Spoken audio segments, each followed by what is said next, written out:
చేసుకుందాం. కనికరపూర్ణుడా, సర్వశక్తి సంపన్నుడా, వాక్యమై ఉన్నటువంటి మా మంచి దేవ, మార్పు లేనటువంటి గొప్ప దేవుడు నీవు.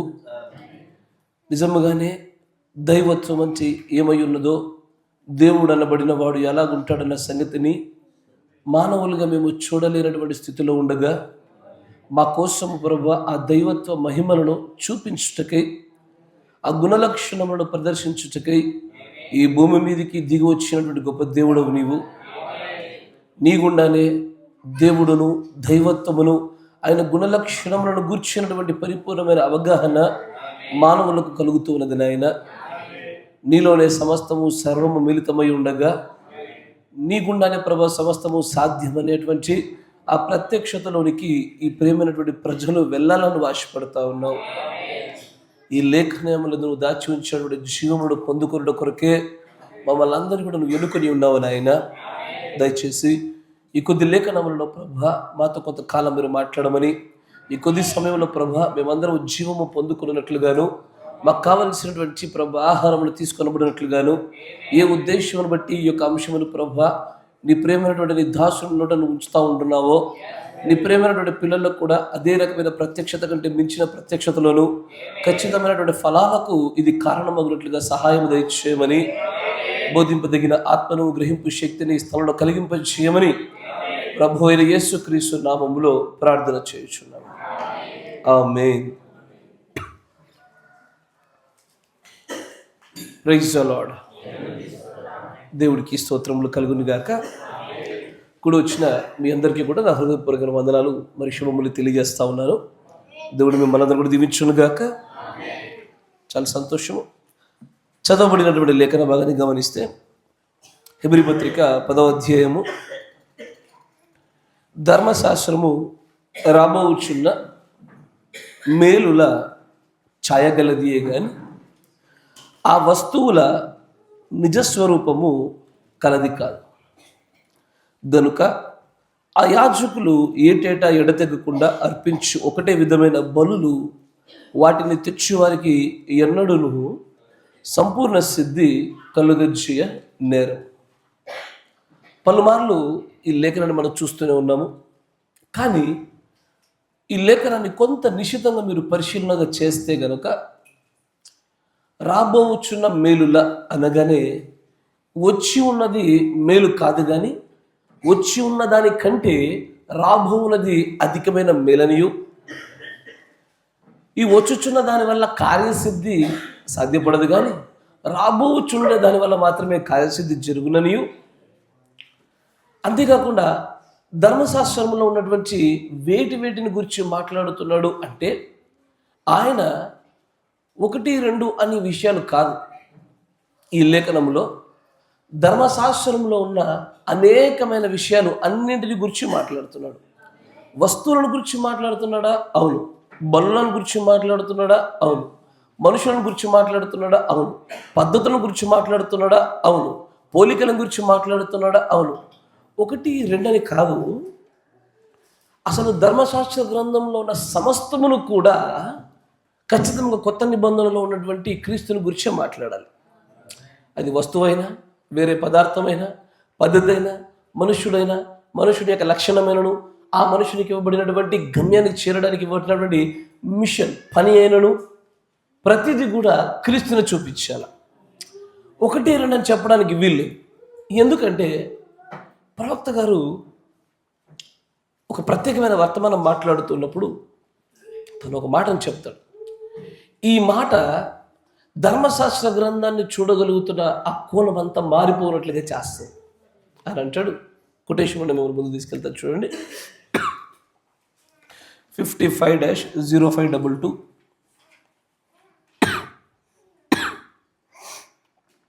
55-0522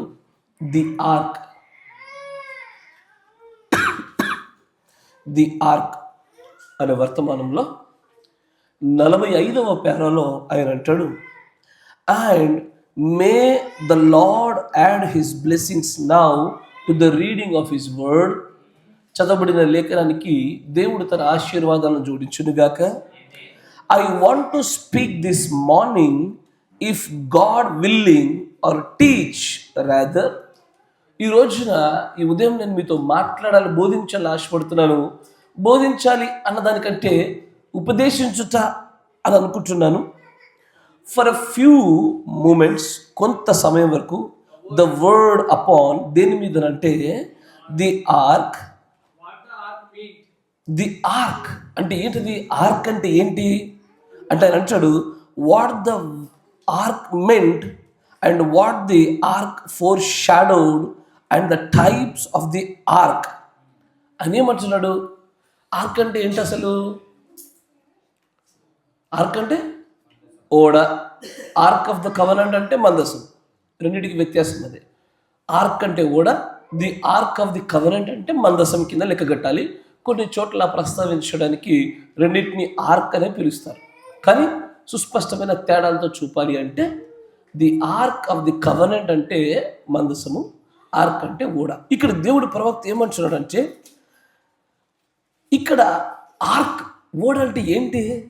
దీనిలో ఇది దేన్ని సూచించుచున్నటువంటి ఛాయగా ఉన్నది. అంతేకాకుండా the types of the ark అంటే ఈ ఓడ ఎన్నింటికి మాదిరులుగా కనబడుతూ ఉన్నది అంటూ, the ark perfectly and everything in the old testament అంటే ఇక్కడ ఉన్నటువంటి ఓడ మాత్రమే కాదు, పరిపూర్ణముగా పాత నిబంధనలో ఉన్న ప్రతిదీ, everything in the old testament type Christ. అంటే ఒక మందసం ఒకటే కాదు, నిబంధన మందసం అని కాదు, ఓడని కాదు, అసలు పాత నిబంధనలో ఉన్న ప్రతిదీ క్రీస్తునే సూచించుటకే పెట్టబడిన ఛాయ. ఒకటి కాదు, రెండు కాదు. ఈ ఒక్క మాట జాగ్రత్తగా గమనించాలి. ప్రతిదీ క్రీస్తుని చూపునట్టుగా ఉందా? ఖచ్చితంగా. క్రీస్తు యొక్క గుణ లక్షణములలో కొన్నిటిని కొంతమంది వ్యక్తుల ద్వారా, కొన్ని వస్తువుల ద్వారా, కొన్ని బలుల ద్వారా, కొన్ని పద్ధతుల ద్వారా, కొంతమందికి ఇవ్వబడినటువంటి పనుల ఆజ్ఞల ద్వారా తన యొక్క సర్వ పరిపూర్ణతను ఛాయలోనే పాత నిబంధనలో దేవుడు చూపిస్తూ వచ్చినాడు.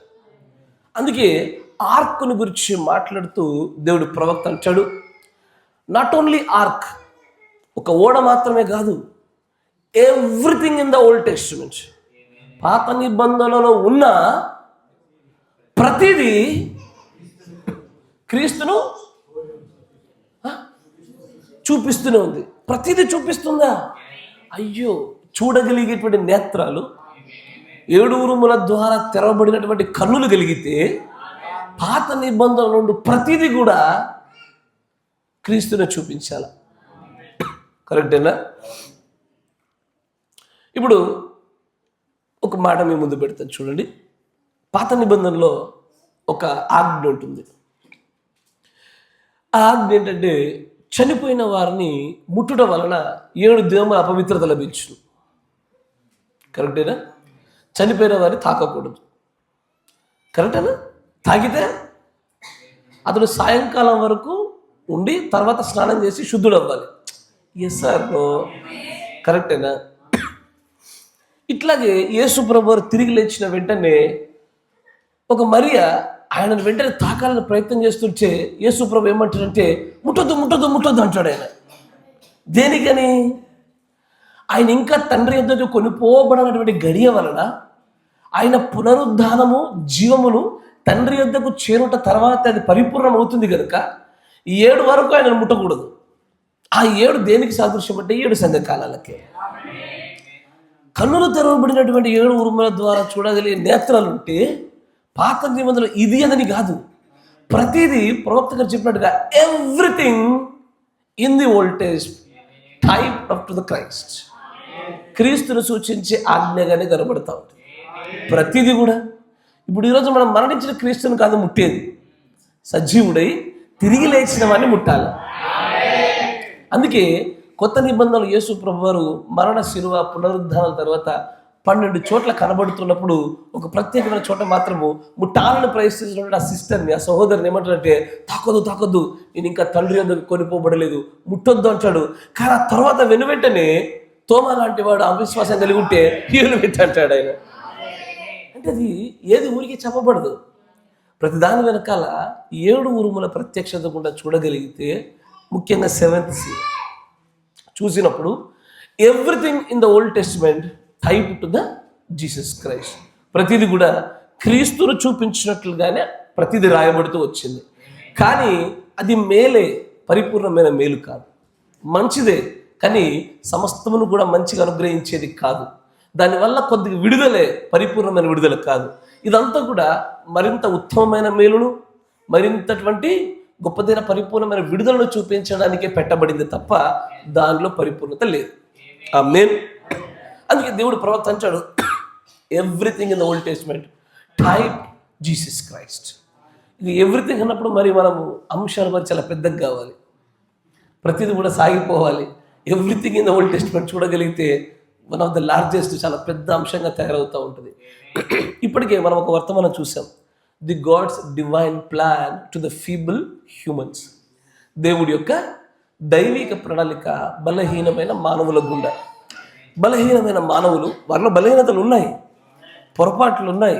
అయినా సరే దేవుడు వారినే వాడుకుంటూ వారి గుండా తన దివ్య ప్రణాళికను, తన దైవికమైన ప్రణాళికను ఎలా జరిగిస్తున్నాడన్న సంగతి చూస్తూ వచ్చాం.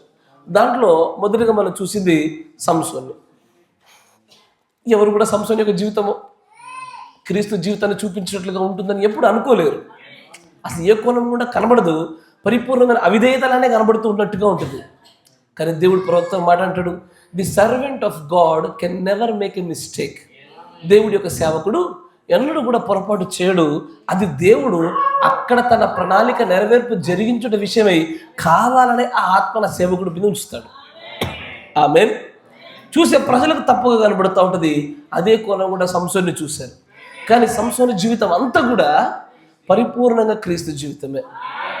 ఆ పుట్టుకయు, ఆ నాజీరును, ఆ అన్యవధువును, ఆమె కోసము ప్రయాణం చేయబోచుండగా ఆ సింహమును, ఆ యొక్క తేనెయు ఎసరును, ఆమె కోసం చేసిన యుద్ధమును ఎసరును, శత్రువుల చేత బంధించబడుటయు, ఆ తర్వాత ఆ చివరిగా ఆ యొక్క 2 పిల్లర్స్ని బలంగా పట్టుకొని తోస్తున్నప్పుడు, పిల్లల్ని తీసుకెళ్ళిపోండి, బయటకు తీసుకెళ్ళండి పిల్లల్ని.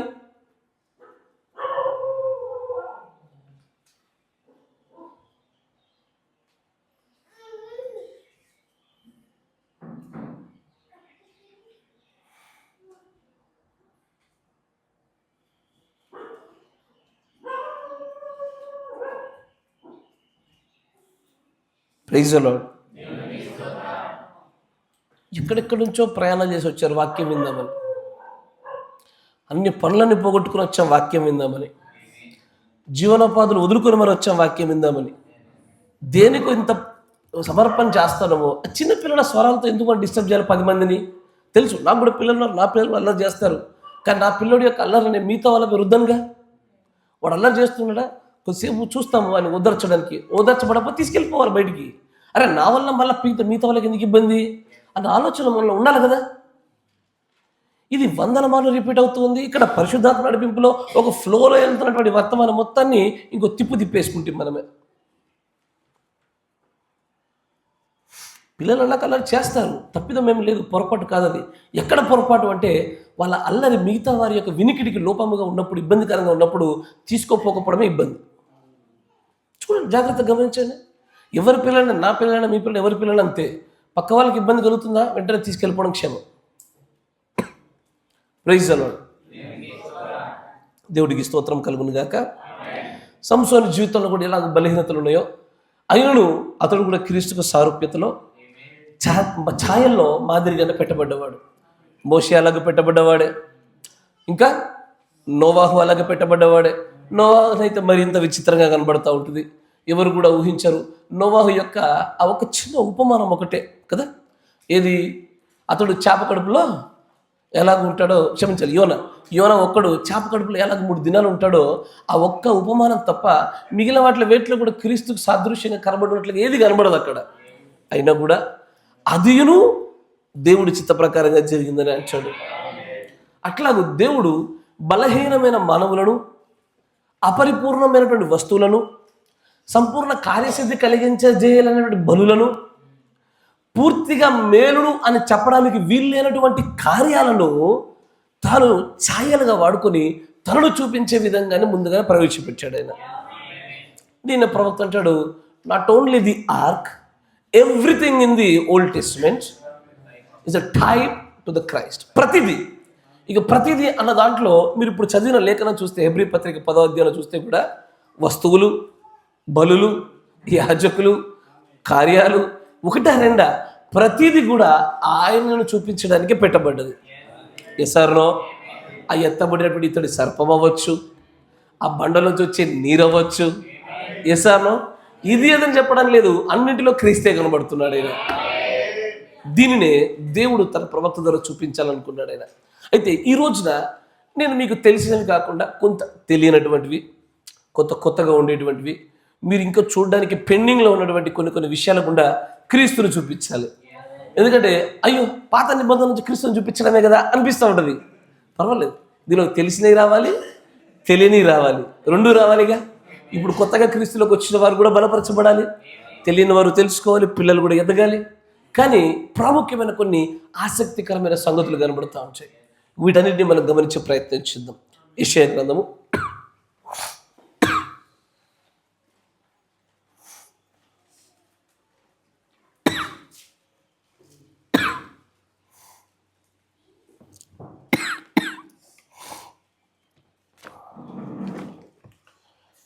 యెషయా గ్రంథము 22వ అధ్యాయము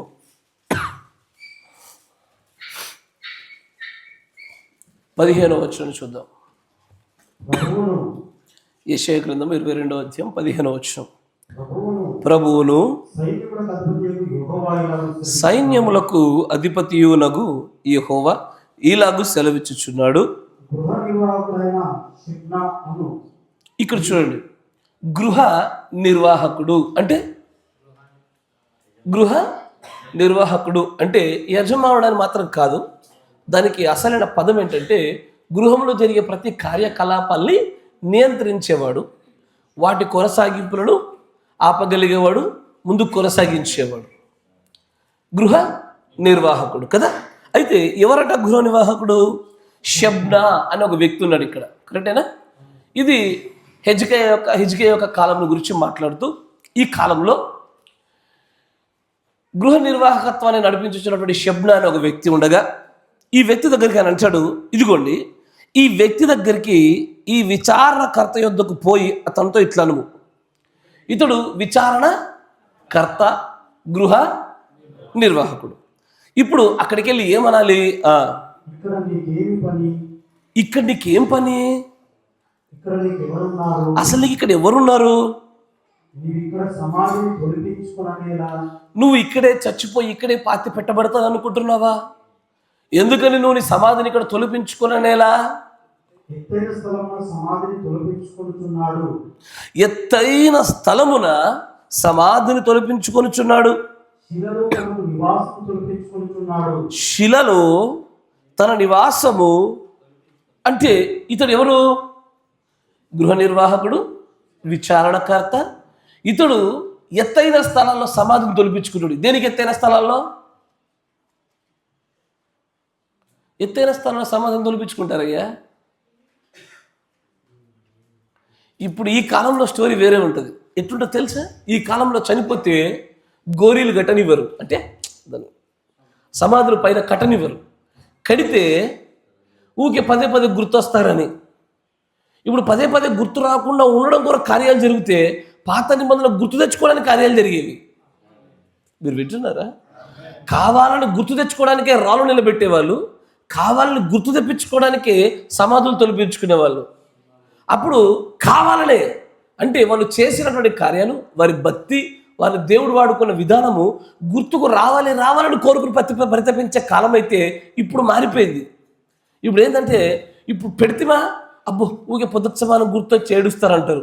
కరెక్టేనా? ఏదో కాలం మారిపోయింది, దుష్టుడు మొత్తాన్ని మార్చేశాడు. ఎసారనో ఆ తర్వాత చూడండి అంటాడు, ఇదిగో ఒక బలాఢ్యుని విసిరివేయినట్లు. ఓ, ఈ షబ్నా అనేటువంటి విచారణకర్తను మరియు ఈ యొక్క గృహ నిర్వాహకుని దేవుడు విసిరివేయబోచున్నాడు, తృణీకరించబోచున్నాడు. యెహోవా నిన్ను వడిగా విసిరివేయును, ఆయన నిన్ను గట్టిగా పట్టుకొనును.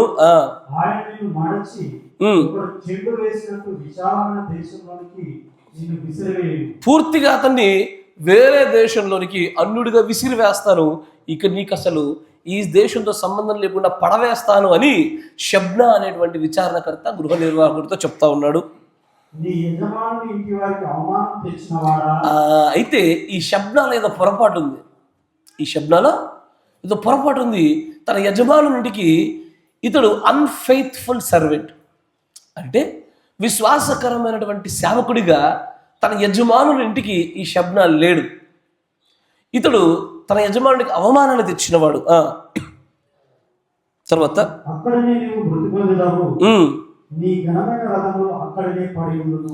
దేవుడు అతని యొక్క అవిశ్వాసపూరితమైనటువంటి క్రియను బట్టి ఏం చేశాడు? నువ్వు వాక్యం వినవా? మొదట వాళ్ళ పిల్లల్ని ఎత్తుకుంటావా? ఇక జీవితంలో చర్చకు వచ్చి వాక్యం ఏమైనా నేర్చుకోనువిగా? ఎప్పుడు చూడు పిల్లలు ఎంబడి, వచ్చిందే ఆలస్యము అరగంట, దాంట్లో మళ్ళీ పిల్లలతో ఏం ఆడుతున్నావు వాక్యం వినకుండా? ఎప్పుడు మారుతావు? ఇక రేపు మా టాపా చచ్చిపోతా అందరం కలిసి ఎప్పుడు మారుతారమ్మా? ఇట్లా మీ వ్యక్తిగతమైన దూరంతో కూడుకున్న ప్రవర్తన మీ ఇళ్లలో చేసుకోండి. దేవుని పరిశుద్ధ మందిరంలోకి వచ్చి మీరు ఇట్లా చేస్తే మాత్రము నేను ఇంకా ఊరుకోనన్న విషయాన్ని చెప్పినా కూడా మీరు మారట్లేదు. అయితే ఆమె పిల్లల్ని ఎత్తుకుంటావు, వీళ్ళ పిల్లల్ని ఎత్తుకుంటావు, ఇక మారరా మీరు? ఇక ఈ చుచ్చు పుచ్చు అని ఇది ఆడుకునే స్థలమా?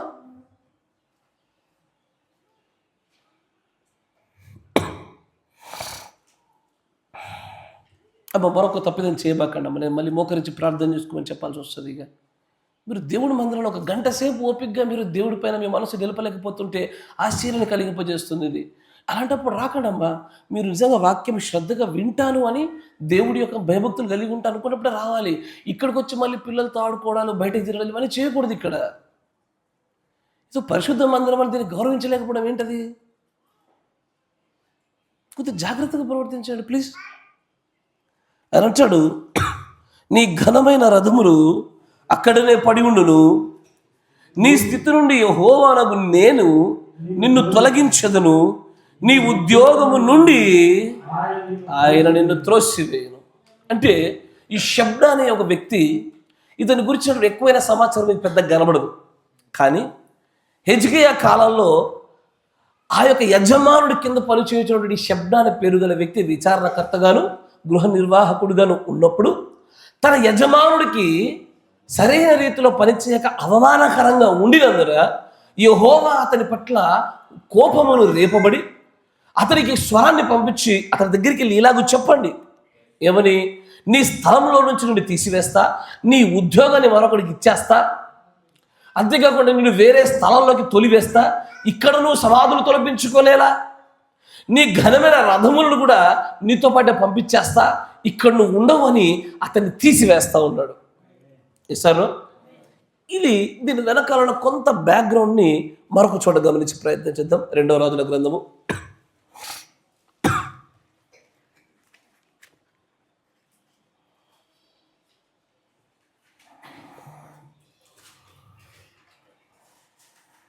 18వ అధ్యాయము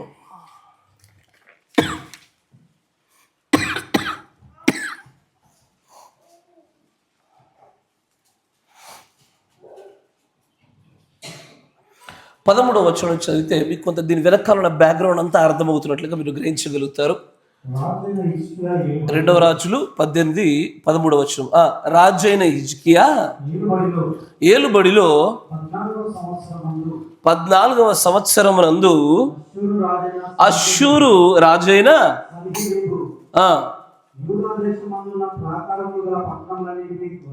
వచ్చి వాటిని పట్టుకొనగా యూదా రాజు అయినటువంటి హిజ్కియా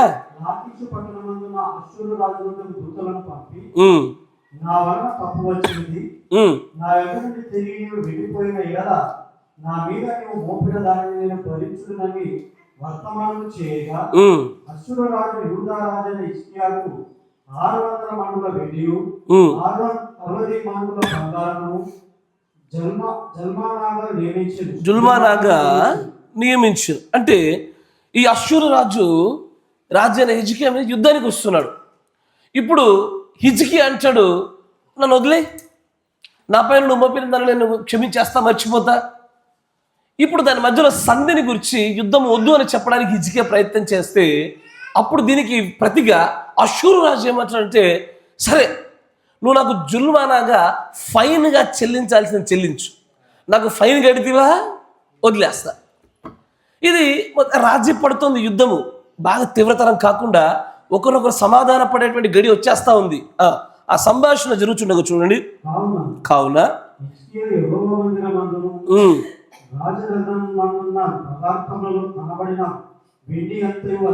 వెండి మొత్తాన్ని పదార్థములన్నిటినీ ఇచ్చేశాడు.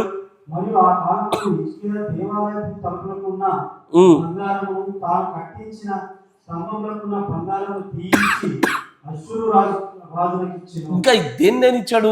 తన రాజ నగరంలో ఉన్నది కాకుండా మందిరానికి ఉన్న వాటిని కూడా తీసి శత్రు రాజుకి ఇవ్వడం మొదలుపెట్టాడు.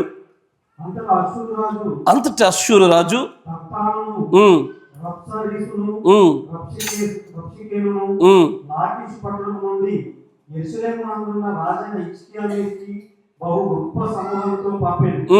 వారు యెరూషలేము మీదకి వచ్చి చాకిరే మార్గమందున మెరక కొలను కాలువ యొద్ద ప్రవేశించి నిలిచి రాజును పిలువనంపగా హిజ్కియా కుమారుడును గృహ నిర్వాహకుడైన ఎల్యాకీమును శాస్త్రియకు షెబ్నాయును. ఇక్కడ ఏమైంది? ఇప్పుడు ఈ షెబ్నా అనే వ్యక్తి శాస్త్రి, కానీ మీరు యెషయా గ్రంథంలో చూసినప్పుడు ఈ షెబ్నాయే గృహ నిర్వాహకుడు, విచారణకర్త మరియు మొత్తాన్ని చూసుకునేవాడు. కానీ ఇక్కడికి వచ్చరికి ఏమవుతుందంటే, ఇప్పుడు హిల్కియా కుమారుడగు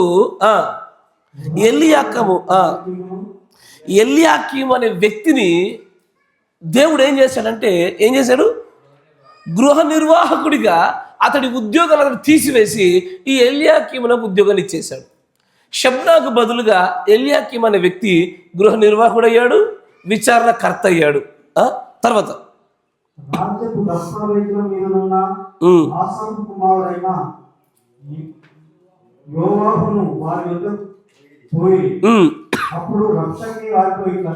చాలు. ఇప్పుడు జరిగినటువంటి ఈ వృత్తాంతం అంతా యుద్ధం అనే ఒక కోణాన్ని పక్కన పెడితే చిన్న విషయమే. ఏంటది? పని చేయుచున్నటువంటి షెబ్నా అనేటువంటి విచారణకర్త, గృహ నిర్వాహకుడైన ఈ వ్యక్తి యొక్క తప్పిదము వల్ల, తన యజమానుడికి అవమానకరంగా ఉండుట వల్ల అతని ఉద్యోగంలో అతన్ని తీసివేసి మరొకడికి తన ఉద్యోగం ఇచ్చాడు. మరొకడికి ఇచ్చిన ఉద్యోగం ఎవరికి ఇచ్చాడు? ఎల్యాకీముకి ఇచ్చాడు. కరెక్టేనా? ఇప్పుడు ఈ ఉద్యోగ మార్పిడి ఎక్కడ జరిగింది? పనివాడిలోనే జరిగింది. కరెక్టేనా? షెబ్నా ఎవడు? పనివాడే. ఎల్యాకీము ఎవడు? రాజు కింద పనివాడే. కానీ ఈ ఉద్యోగ మార్పిడిలో వచ్చిన ఈ ఎల్యాకీము అనే వ్యక్తి చాలా ప్రత్యేకమైన వ్యక్తి. ఈ ఎల్యాకీము నిజంగానే అన్ని రీతులలో క్రీస్తును సూచించడానికే పెట్టబడిన వాడిగా ఉంటాడు. జాగ్రత్త. ఈ ఎల్యాకీము అనే వ్యక్తి పూర్తిగా క్రీస్తును అన్ని విషయాలలో ప్రతిబింబించడానికి చెప్పాలంటే మెజారిటీ పోర్షన్ ఎత్తబాటు తర్వాత మరియు దేవుడికి ఇజ్రాయిలులకు మధ్యలో జరుగు సంబంధాన్ని చూపించడానికి ఈ ఎల్యాకీము అనే పాత్రలు ఎన్నుకున్నాడు దేవుడు అక్కడ. ఇప్పుడు మళ్ళీ యెషయా గ్రంథంలోకి రండి. 22వ అధ్యాయము 20వ వచనం చూడండి. ఆ దినమున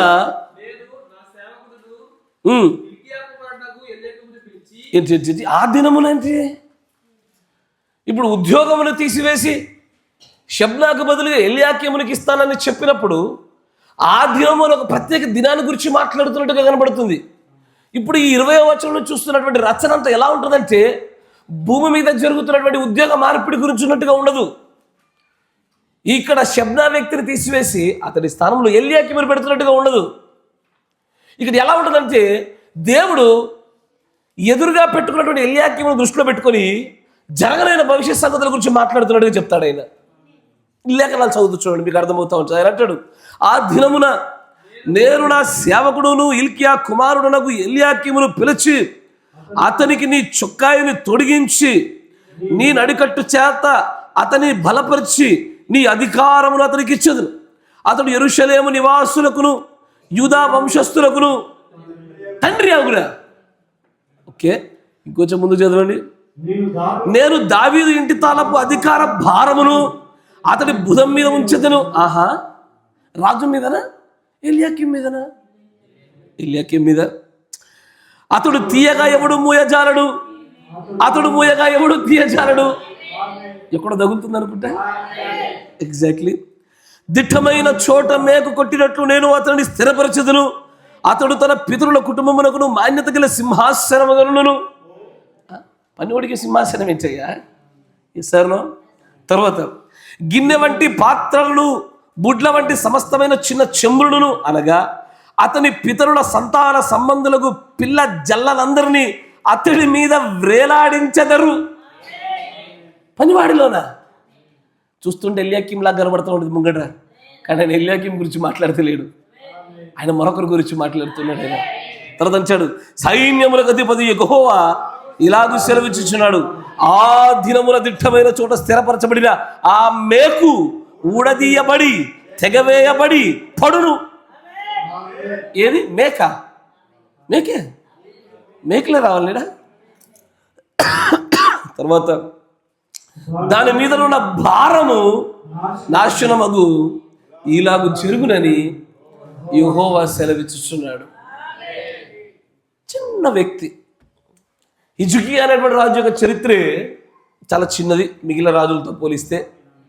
ఆయనను గురించి ప్రస్తావించినటువంటి సమయము, కాలము, దేవుడి కార్యము చిన్నదైనప్పటికీ అతని కింద పనిచేయుచున్నటువంటి వ్యక్తి యొక్క గృహ నిర్వాహకత్వము, విచారణకర్త యొక్క ఉద్యోగ మార్పిడిలో కూడా, ఆ బదిలీలో కూడా దేవుడు క్రీస్తును చూపుతున్నాడు. ఏమో ఇప్పుడు చూడండి, అక్కడ అంటాడు మొదటి వచనం 20వ వచనం చూడండి. ఆ వ్యక్తిని గురించి మాట్లాడుతున్నప్పుడు, ఆ దినమున నేను నా సేవకుడును, and it shall come to pass in the day that I will call my servant. కరెక్టేనా? ఇప్పుడు ఇక్కడ పోస్ట్ అంతా కూడా దేని యొక్క పోస్ట్ గురించి, దేని యొక్క స్థితిని గురించి, ఏ ఉద్యోగం గురించి? సర్వెంట్ అనే ఉద్యోగాన్ని గురించే మార్పిడి, బదిలీ. కరెక్టేనా? ఇప్పుడు ఇక్కడ ఏం జరిగింది? షబ్నా అనే వ్యక్తి సేవకుడిగా ఉండుటలో, పని చేయుటలో తను కనపరిచే అవమానకరమైన పరిస్థితిని బట్టి ఆ ఉద్యోగ మార్పిడి, బదిలీ జరిగి అక్కడ మరి ఒక సరైన సేవకుడు పెట్టబడుతూ ఉన్నాడు. ఈ సేవకుడు ఎలాంటి వాడై ఉండాలి? సేవ చేయించుకునే వాడై ఉండకూడదు, సేవ చేసేవాడై ఉండాలా. మార్కు సువార్త 10వ అధ్యాయము 45వ వచనము. మార్కు సువార్త, మనుష్య కుమారుడు పరిచారము చేయించుకోవడానికి రాలేదైనా, ఆయన వచ్చింది పరిచారము చేయుటకును అనేకులకు ప్రతిగా ఆయన ఎట్లా వచ్చాడంటే, ఒక మంచి సర్వెంట్ ఎలా ఉంటాడు? తన యజమానుని కాపాడడానికి తన ప్రాణాన్ని కూడా అడ్డం పెడతాడు. తన ప్రాణం పోయేటప్పుడు కూడా ఎంత మాత్రం కూడా భయపడ్డు జనకుడు వెనక్కిపోడు. అతడే మంచి సర్వెంట్. ఒక సర్వెంట్ పనిచేసేవాడు మంచి సర్వెంట్ కాదు. కరెక్టేనా? పనిచేసేవాడు ఓన్లీ మంచిగా పనిచేసి సమస్య రాగానే పారిపోతే వాని జీతగాడు వాడు రాయబడుతుంది బైబిల్లో. జీతగాడు అవుతాడే కానీ మంచి పనుడవాడు. మంచి పనుడవాడు. ఎవడు మంచి పనివాడు అంటే, యజమానుడి కొరకు తన ప్రాణమును పెట్టడానికి కూడా వెనకాడని వాడే మంచి పనుడు. షబ్నా చేయలేనిది ఎల్యాకీము చేయగలుగుతాడు. ఈ ఎల్యాకీము యొక్క పాత్ర నిజముగా క్రీస్తును చూపడానికి పెట్టబడినటువంటి నిజమైన పాత్ర. అందుకే దేవుడు తను తాను చూపించుకునే క్రమంలో ఆయన సేవకుడు అన్న మాటలు పలు చోట్ల ప్రస్తావిస్తూ వస్తాడు. ఆయన పనివాడే. దేవుడిలో చాలామంది ఈ కోణాన్ని చూడరు. ఆయన రాజుగా చూస్తారు, దేవుడిగా చూస్తారు, ప్రవక్తగా చూస్తారు. కరెక్టేనా? ఆయనను అన్ని రకాలుగా చూడగలుగుతారు, కానీ దేవుడు ఒక సేవకుడు పనిచేసేవాడు అనే కోణాన్ని ఎక్కువసేపు స్టడీ చేయరు. ఆయన రాజవంశీయులుగా చూస్తారు, మనము రాజవంశీయులుగా ఉండాలని కోరుకుంటారు. కరెక్టేనా? ఆయనలో ఉన్న ప్రతి గుణ లక్షణాన్ని చూపుతూ అట్లాగే ఉండాలి నా మాటల గుండి బోధలు, వినికిడులు, ప్రయత్నాలు, లోపాలు లేవు. కానీ దేవుడు నిజంగా చెప్పాలంటే అచ్చంగా గృహ నిర్వాహకత్వాన్ని విచారణకర్తగా ఉండేటువంటి ఒక పనివాడిగానే తను చేసిన మరొక కోణం అది.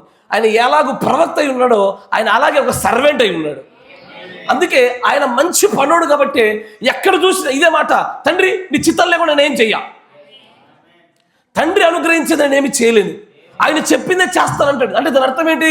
ఈయనకేమీ తెలియదని కాదు, ఈయన మంచి పనివాడిగా ఉండాలంటే, ఆ సర్వెంట్ అనే పదం పరిపూర్ణంగా నెరవేర్పు జరిగించబడాలంటే యజమానుడి యొక్క సూచనల గుండానే సమస్తము జరిగించబడాలి. ఆయన సర్వెంట్ అనేటువంటి దీన్ని యెషయా గ్రంథంలో కూడా చూపుతాడు. చూడండి, యెషయా గ్రంథము 53వ అధ్యాయంలో ఉంటుంది.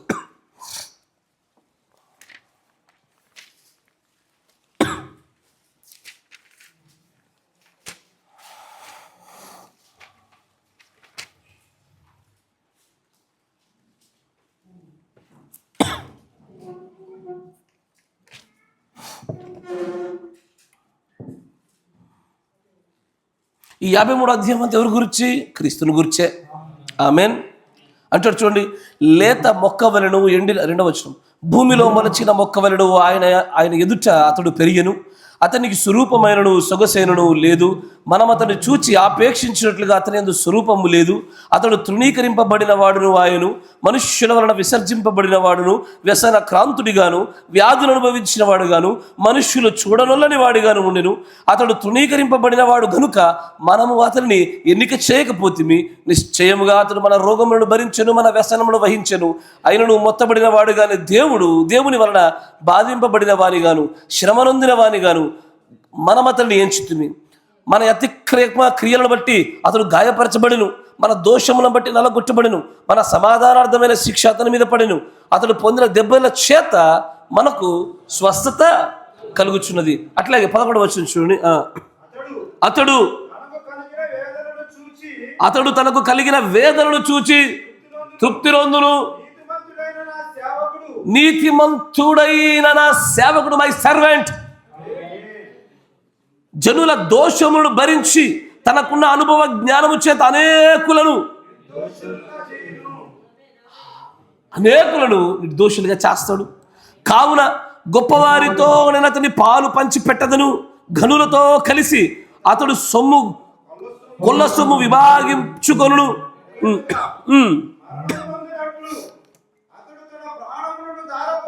చాలు. ఇది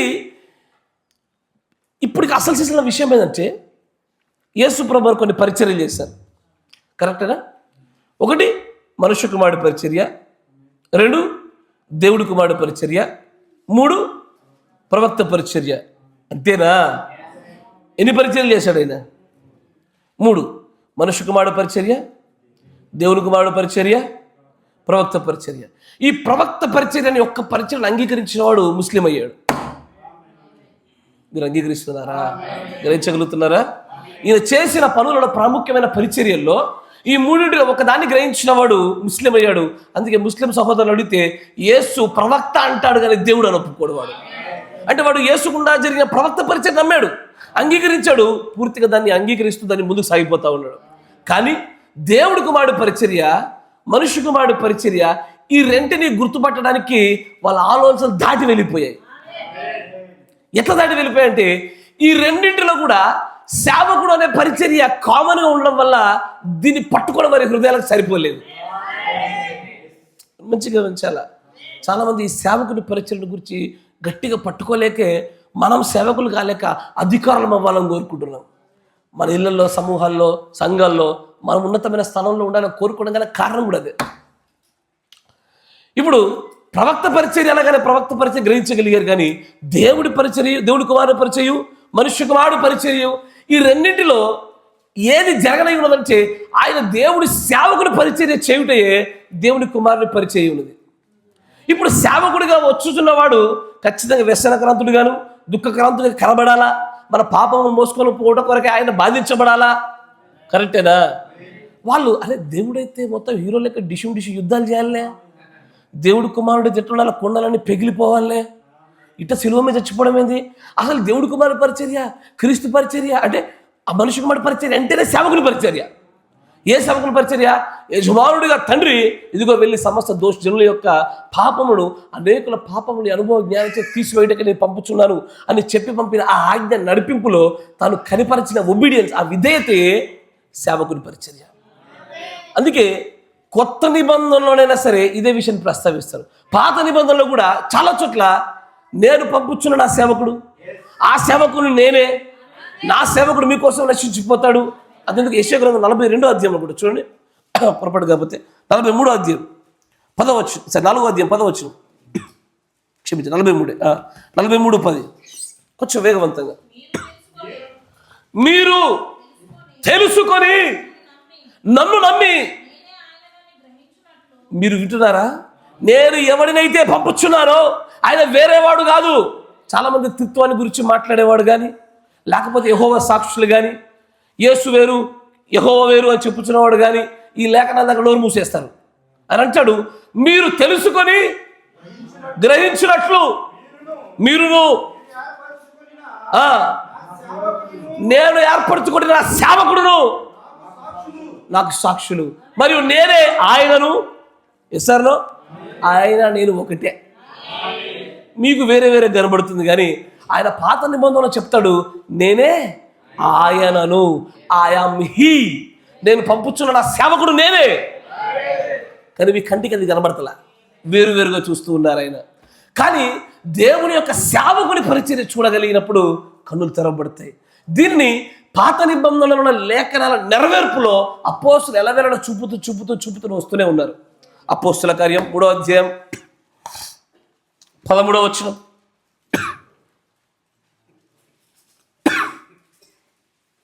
అపోస్తులు 3:13. అబ్రహాము ఇస్సాకు యాకోబు అని వారి దేవుడు అనగా మన పితరుల దేవుడు. ఆహాహా, ఇప్పుడు ఆ సేవకుడు ఎవరు? యేసే. పాత నిబంధనలు పంపుతానని చెప్పిన సేవకుడు యేసే. కరెక్టేనా? ఇక్కడ హిజ్కియా కాలంలో షెబ్నా యొక్క ఉద్యోగాన్ని తీసివేసి ఎల్యాకీముకి ఇస్తానని చెప్పిన మై సర్వెంట్ కూడా యేసే. ఎసర్రో క్రీస్తు యొక్క సేవకుని పరిచర్య చూడాలా, పనివాడి పరిచర్య చూడాలా. తను తాను పనివాడిగా ఎలా అయిపోయాడంటే తను తాను పూర్తిగా ఖర్చు అయిపోవడానికి, నశించిపోవడానికి, ప్రాణం పెట్టడానికి ఎంత మాత్రం వెనకాడకుండా పూర్తిగా సర్వస్వాన్ని కోల్పోవడం కూడా వెనకాడని ఒక పరిచర్య చేశాడు ఆయన. దాన్నే పౌలు గారు ప్రస్తావిస్తూ ఆయన అంటాడు, అబ్రహాము దేవుడు ఇస్సాకు దేవుడు అనగా నా సేవకుడైన యేసు మహిమపరిచి ఉన్నాడు, మీరే ఆయన అప్పగించితిరి.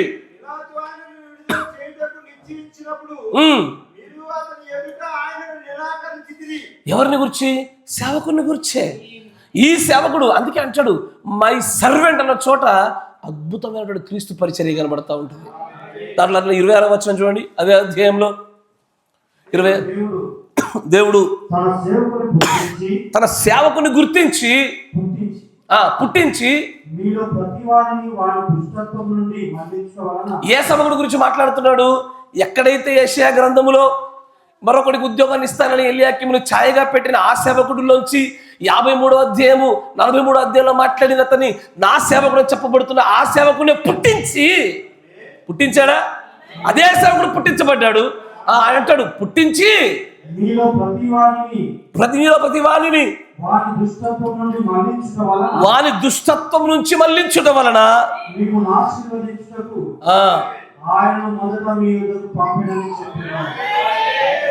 సేవకుని గురించే మాట్లాడుతున్నాడు ఆయన. He is the servant. The greatest servant in the entire world is Jesus Christ. ఈ సృష్టి అంతట్లో మంచి పనివాడు యేసుక్రీస్తే. ఆయనను గురించే పాత నిబంధనలంతా ఘోషించి వచ్చింది. కొత్త నిబంధనలో కూడా అపోస్తులు ఇదే కొరకు కూడా ఆయన పంపుతానన్న ఆ పనివాడు వచ్చాడు, ఆయన పంపుతానన్న సర్వెంట్ వచ్చాడు, ఆ మంచి పనివాడిని పుట్టించాడు, ఆ మంచి పనివాడు చచ్చిపోయాడు, ఆ మంచి పనివాడిని మీరు అప్పగించారని ఆ సర్వెంట్ని గురించే మాట్లాడతారు.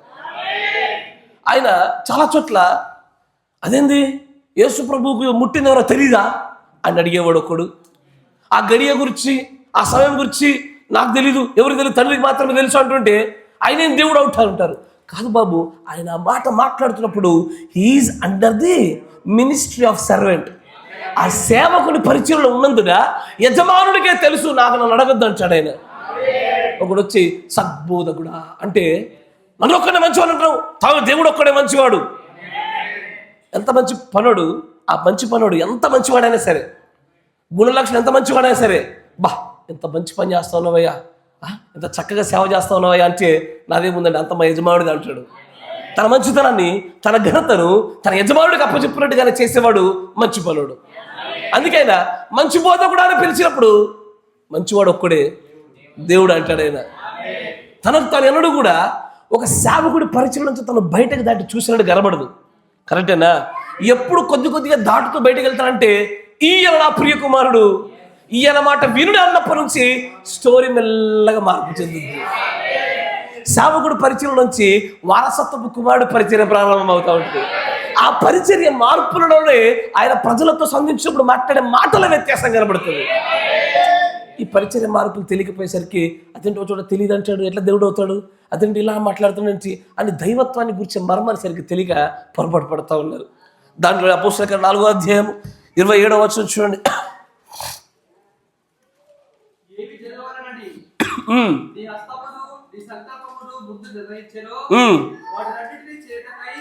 ఏది జరగాలని ముందు నిర్ణయించావో వాటన్నిటిని జరిగించుటకై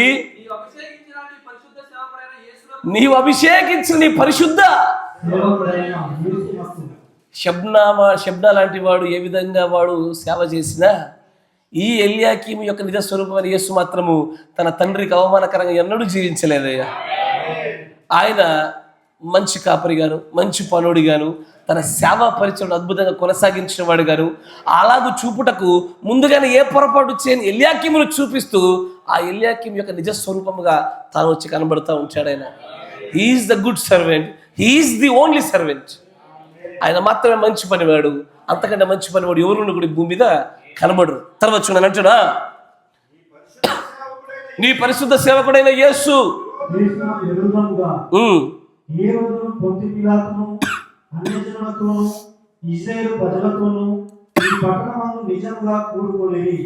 ఇక్కడ ఎన్నోసార్లు ఆ సేవకుడి పరిచయను యేసు సంపూర్తి చేశాడన్న సంగతిని కొత్త నిబంధన 100 చోట్ల రాసినా మన కంటికి అందుపడతలేదు. మీరు వింటున్నారా? మన కంటికి కనబడి దాటి వెళ్ళిపోతా ఉన్నాము. కానీ 1-2 ఆ సేవకుడు అని చెప్పబడినటువంటి ఆ ప్రవచన యెషయా గ్రంథం నెరవేర్పులు మొత్తం త్రూఅవుట్ నువ్వు కొత్త నిబంధన అంతగా చేయబడతా వచ్చాయి.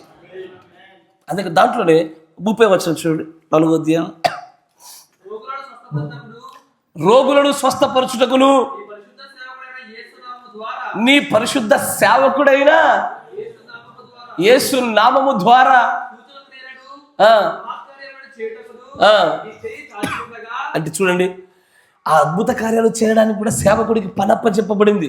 అందుకే దేవుడి ప్రవక్త ఏమన్నా తెలుసా, యేసు ప్రభువు ఏ పట్టణానికి వెళ్ళినా, ఏ మార్గం గుండా వెళ్ళినా ఆయనకు తండ్రి ద్వారా ఎవరిని స్వస్థపరచాలని ఆజ్ఞ వచ్చిందో వారినే బాగు చేశాడు. అక్కడ ఉన్నటువంటి ఆ కాలంలో ఉన్న 100 కోట్ల మంది అనారోగ్య ప్రజల్ని బాగు చేయడానికి ఆయనకు అనుమతించబడలేదు కనుక వారందరి దగ్గరికి ఆయన వెళ్ళలే. ఎవరెవరికైతే ఆజ్ఞ ఇవ్వబడిందో వారి దగ్గరికి వెళ్ళి వారిని మాత్రమే చేశాడు. తండ్రి చిత్తం లేకుండా ఒక్కరిని కూడా బాగు చేయలేదు అన్నాడు ఆయన. యేసు ప్రభువు యొక్క చిత్తం లేకుండా ఒక్కరు బాగుపడలే.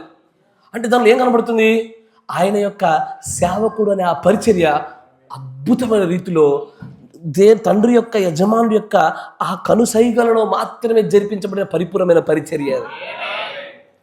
ఇది ఉద్యోగ బదిలీ. ఎస్ఆర్నో ఇది ఉద్యోగ బదిలీ. మరి షబ్నా ఎవరికి సాదృశ్యము? ఈ షబ్నా చాలామంది ఉన్నారు, దేవుడి యొద్ద నుంచి కళలు రాకపోయినా కళలు కంటిమని చెప్పుకొని అబద్ధ ప్రవక్తలారా, అబద్ధ బోధకులారా. ఎస్ఆర్నో వీరందరూ కూడా దేవుడి కార్యాల మీద నెరవేర్పు జరిగించడానికి వచ్చామని చెప్పుకొని వచ్చిన వారే. మిగిలినటువంటి ప్రవక్తలను కూడా అద్భుతమైన రీతిలో దేవుడి పనివారిగానే పనిచేశారు. నెబుకద్నెజరును కూడా సేవకుడనే పిలుస్తాడు ఆయన. ఎస్ఆర్నో కానీ వీరందరి సేవకుల యొక్క పరిచర్యకి ఈయన సేవక పరిచర్యకి వ్యత్యాసం ఏంటంటే వారిలో బలహీనతలు నేను, ఈయనలో బలహీనతలు లేవు. ఈయన ఏ పాపము లేకపోయినా మన కొరకు పాపముగా మార్చబడినాడే కానీ మిగిలిన వాళ్ళందరూ బలహీనత్వాలు కలిగిన వారే. అందుకే ఎల్యాకీమును చూపుతూ షెబ్నా బాగానే పనిచేశాడు, కానీ తన తండ్రికి మాత్రము ఏం చేశాడు? అవమానకరంగా. ఇప్పుడు షెబ్నా ఎవరెవరికి సాదృశ్యం కనబడతాడు? నీవు నేను రాయిని మాట్లాడు చెప్పినప్పుడు ఎక్కడైతే నన్ను ఘనపరచాలి అక్కడ నన్ను ఘనపరచకపోతేవి.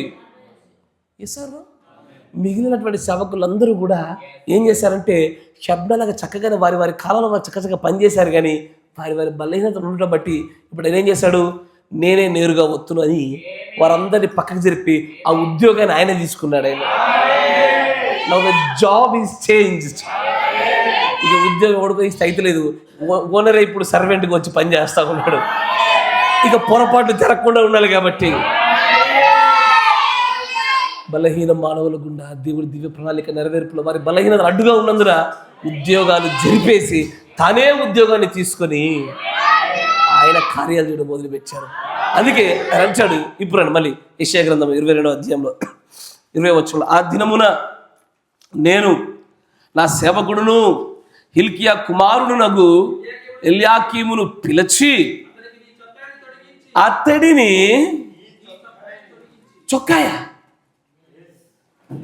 చొక్కా దేనికి సాదృశ్యము? చొక్కా దేనికి సాదృశ్యమయ్యా? చొక్కాయి దేనికి సాదృశ్యం? చొక్కాయిలో ఉండే గుణలక్షణాలు దేనికి సాదృశ్యం మీకు తెలుసు. అసలు చొక్కా దేనికి సాదృశ్యము? సరే ఇట్లా చెప్తారు, వస్త్రం దేనికి సాదృశ్యము? దేహ మార్పు కొంత మట్టుకు ఓకే.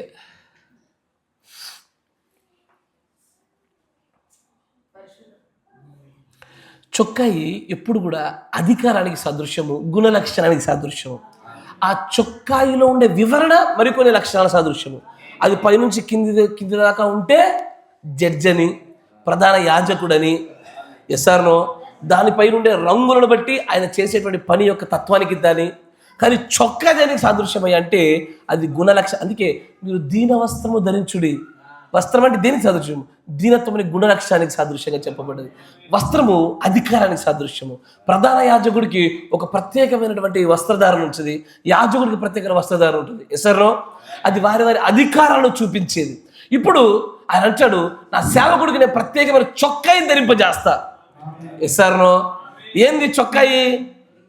నేను ఇది కూడా చెప్తే నేను మీరు ఏడు మొదలు మీరేమి నెట్టింగ్ ఏం చొక్కాయి చెప్పండి? ఏం చొక్కాయి? యేసు ప్రభుకి ఏమైనా చొక్కాయి తొలగించారా? ఏదైనా వస్త్రం తొలగింపజేశారా?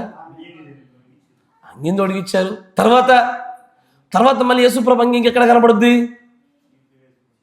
దాని తర్వాత శిలువ మరం దాటేసారండి. ఇక మళ్ళీ 2000 కింద ఉండద్దు. ఇక ఈ మేఘం చొక్కాయి అయ్యా, వెనకాల లేదే, వెనకాల ఉంటే బాగుండు. ఆ మేఘం అనేది ఏంటిది? వస్త్రమే. ప్రకటన గ్రంథం 10వ అధ్యాయం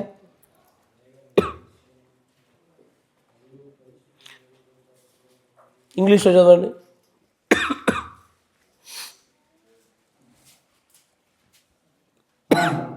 And I saw another mighty angel come down from heaven, clothed with. మీరు తెలుగులో చూస్తే మేఘమును ధరించి అనేసరికి సాధారణంగా ధరించే పదము వస్త్రాలకు, ఆభరణాలకు అన్నిటికీ వాడతారు కాబట్టి సరిగ్గా తెలీదు. ధరించి అంటే ఎట్లా ధరించి అనే విషయం అర్థం కాదు. కానీ ఇంగ్లీష్ వస్తే క్లాత్డ్ అంటే అదొక ఆభరణముగా కాదు, వస్త్రముగా ధరించి. సార్ దాని ఒక వస్త్రముగా మేఘాన్ని ధరించి ఆయన దిగొచ్చిన విధానం కనబడుతూ ఉంటుంది. అందుకే కూడా ప్రకటన 1వ అధ్యాయంలో కూడా యేసు ప్రభు సువర్ణదీప స్తంభముల మధ్యలో సంచరించుచున్న మనుష్య కుమారుని పోలిన ఒకడు పైనుంచి కింది వరకు తన వస్త్రపు చెంగుట్లు పాదముల అంచు వరకు కూడా కదలాడుతూ నడబడుతున్న విధానం కనబడతా ఉంటుంది. ఎస్ఆర్నో ఆయన చొక్కాయి మారుతూనే ఉంది. వింటున్నారా? ఆయన చొక్కాయి మార్పిడి జరుగుతుంది. ప్రధాన యాజకుడిగా ఉంటే ఒక చొక్కాయి, ఎస్ఆర్నో న్యాయాధిపతి తీర్పరిగా ఉంటే ఒక చొక్కాయి, ఆయన భూమి మీదకి బలిష్ఠుడే దూతగా దిగి వస్తున్నప్పుడు ఒక చొక్కాయి, సిలువలోనికి ప్రవేశించినప్పుడు ఒక చొక్కాయి. అందుకని అంటాడు, నేను అతనికి ఒక చొక్కాయిని తొడిగించి తర్వాత నడికట్టు చేత అతనిని బలపరిచి నీ అధికారం అతనికి ఇచ్చేదను. నీ అధికారమును అతడికి ఇచ్చేదను. అతడు యెరూషలేము నివాసులకును ఆ యూదా వంశస్థులకును తండ్రి అగును. దీన్ని మళ్ళీ చూద్దాం, ఇంకొంచెం ముందు రండి. నేను దావీదు ఇంటి తాళపు అధికార భారమును నేను దావీదు ఇంటి తాళం యొక్క అధికార భారమును అతని భుజం మీద ఉంచెదను. రాజు ఉండగా రాజు పనుల మీద భుజభారం పెట్టేది ఎక్కడయ్యా? విచిత్రం కాకపోతే భౌతికంగా చూస్తే హిజ్కియా రాజే కనబడుతున్నాడుగా, రాజు మీద పెట్టాలిగా భారము. రాజు ఉండగా రాజు కింద పని చేయుచున్నటువంటి ఇది షబ్నా ప్లేస్ లో వచ్చిన ఎల్యాకీము దగ్గర అతని పైన భారం పెట్టడం ఏంటి అంటూ అతన్ని దావీదు ఇంటి తాళపు యొక్క అధికార భారమును అతడి మీద ఉంచెదను కదా. దీన్ని మన ప్రకటన గ్రంథం 3వ అధ్యాయం, సంఘకాలంలో దీన్ని మనం గమనిస్తాం. 3వ అధ్యాయం 7వ వచనం, 3వ అధ్యాయం 7వ వచనం చదవండి. ఫిలదెల్ఫియా సంఘ సంఘపు దూతకు ఇలాగు రాయుము, దావీదు తాళపు చెవి కలిగి దావీదు తాళపు చెవి కలిగి. ఎవడునూ వేయలేకుండా అయ్యో మళ్ళీ చూడండి, ఇదే విషయం ఇక్కడ కూడా కనబడతా ఉంటుంది. ఎక్కడ అని అంటాడు, అధికార భారం అతని భుజం మీద ఉంచాడు, అతడు తీయగా ఎవడును మూయజాలడు. నా మైక్ సౌండ్ తగ్గించాను. నా వాయిస్ కన్నా నీ వాయిస్ ఎక్కువైతే వాళ్ళకే వినబడుతుంది. వాళ్ళందరూ ఇచ్చిన మొహాలు పెడుతున్నారు. నేను కొంత ఫేస్లో ఇచ్చి పెట్టడం చూస్తున్నా, కొంచెం తగ్గించాను జాగ్రత్త అని అంటాడు. అతడు తీయగా ఎవడును మూయజాలడు, అతడు మూయగా ఎవడును తీయజాలడు. ఇదే మాట మనకు అక్కడ కనబడుతూ ఉంటుంది. ఇప్పుడు మళ్ళీ దాని ప్రకటన గ్రంథంలోకి రండి. ఎవడును వేయలేకుండా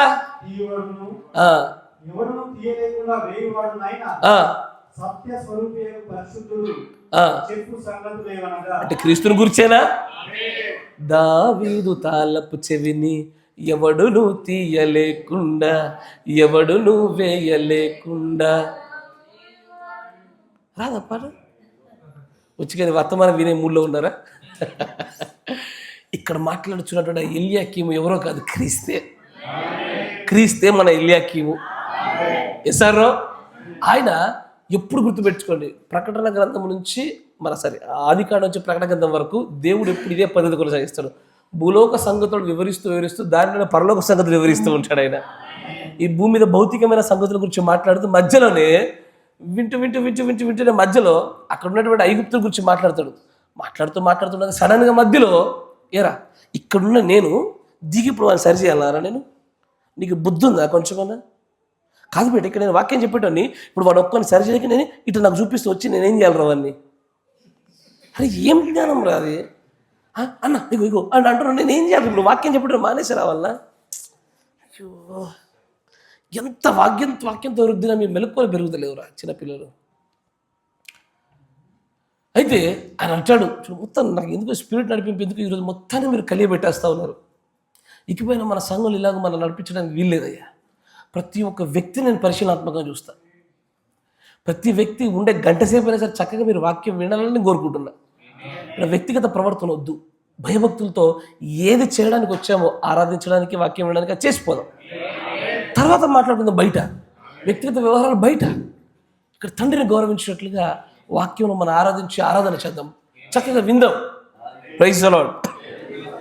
ఆయన అంటాడు, ఎవడును వేయలేకుండా, ఎవడును తీయలేకుండా ఆ తాళపు చెవి యొక్క భారాన్ని ఆయనే మోస్తాడు. ఆయన అంటాడు చూడండి, మరొకసారి రెవల్యూషన్ చాప్టర్ చదవండి, ప్రకటన గ్రంథము 3వ అధ్యాయం వచ్చి మళ్ళీ చదవండి. ఇలాగు రాయుము, దావీదు తాళపు చెవి కలిగి, తాళపు చెవిని కలిగి ఎవ్వడు వేయలేకుండా తీసేవాడు, ఇంకొక వాడు తీయడానికి వీలు లేకుండా వేసేవాడును, సత్యస్వరూపియగు పరిశుద్ధుడు. ఎవరైనా యేసుక్రీస్తు ఒక్కడే.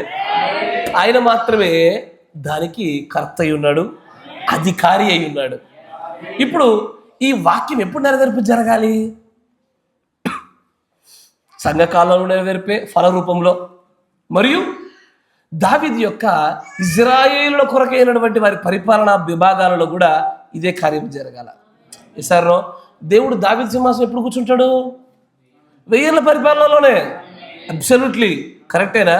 ఇప్పుడు 1000 ఏళ్ల పరిపాలనలో కూర్చున్నప్పుడు ఆయన సేవకులు ఎవరు? ఇజ్రాయేలీలే. అందుకే దావీదు తాళం చెవి. Yes sir. సేవకులు ఎవరు? భార్య సేవకురాలుగా ఉండదు. మనం సేవకులం అవ్వము. మనం ఖచ్చితంగా 1000 ఏళ్ల పరిపాలనలో సేవకులు 144,000 సేవకులు ఉండగా భార్య సింహాసనం మీద కూర్చోవాలి. అందుకే దావీదు తాళం చెవిని కలిగి భారాన్ని మోయగలిగేటువంటి వ్యక్తిగా, పెద్ద పరిశుద్ధుడిగా, సత్యస్వరూపుడిగా ఆయన మాత్రమే నిలబడగలగాల. ఆమేన్. కానీ ఈ విషయాన్ని వారు ఎప్పుడు గ్రహించగలుగుతారు? ఇప్పుడు ఇశ్రాయేలీయులు వారు యేసే ఆ సేవకుడని ఇప్పుడు మనం చదివాము. పౌలు గారి లేఖనాలు మనం నమ్ముతాం కాబట్టి మనం వాటిని అంగీకరిస్తున్నాం. వారు పౌలు గారిని అంగీకరించరు. వాళ్ళ దగ్గరికి వెళ్ళి, అయ్యా మరి యెషయా 43:10 కనబడుతున్నటువంటి ఆ సేవకుడు నేనే అన్నాడు కదా, ఈయన ఎవరు అంటే తెలియదు. ఇంకా తెలియని దానికి మనం కొత్త అర్థాలు చెప్పుకోవద్దు అంటాడు ఆయన. మరి యెషయా 43లో వ్యసనక్రాంతుడుగాను దుఃఖక్రాంతుడుగాను నశించిపోవడానికి వస్తానని చెప్పాడు కదా, ఇదెవరు అంటే అది ఆయన గురించి మాట్లాడుతున్నాడు. భౌతికంగా ఉన్న రాజుల గురించి మాట్లాడుతున్నాడు తప్ప మన గురించి కాదని చెప్పి వాళ్ళు తప్పుడు దారిలో పోతా ఉన్నారు. కానీ వారి కళ్ళు ఒకరోజు తెరవబడదు కదా. జకర్యా గ్రంథము త్వరగా 12వ అధ్యాయం 10వ వచనం.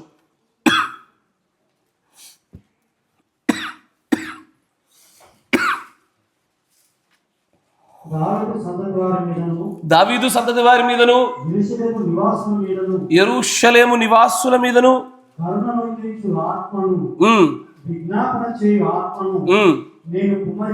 కుమరిపగా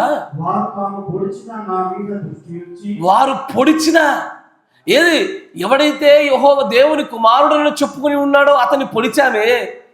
ఎవరైతే మనుష్య కుమారుడని చెప్పుకున్నాడో అతన్ని పొడిచామే. ఆయనను చూసి ఒకడు తన సొంత ఒక్కగానొక కుమారుడు చనిపోతే ఎట్లా దుఃఖిస్తాడో, జ్యేష్ఠపుత్రుడి విషయమై ఒకడు ప్రలాపించినట్లు ఆ సేవకుడని పిలువబడిన వారిని సిలువేసిన వారి విషయమే వారు దుఃఖించి ప్రలాపించెదరు. సార్నో ఒక రోజు నాకు గడి వస్తుంది. ఎప్పుడు అట్లా బయలుపరచబడే దినం ఎప్పుడు?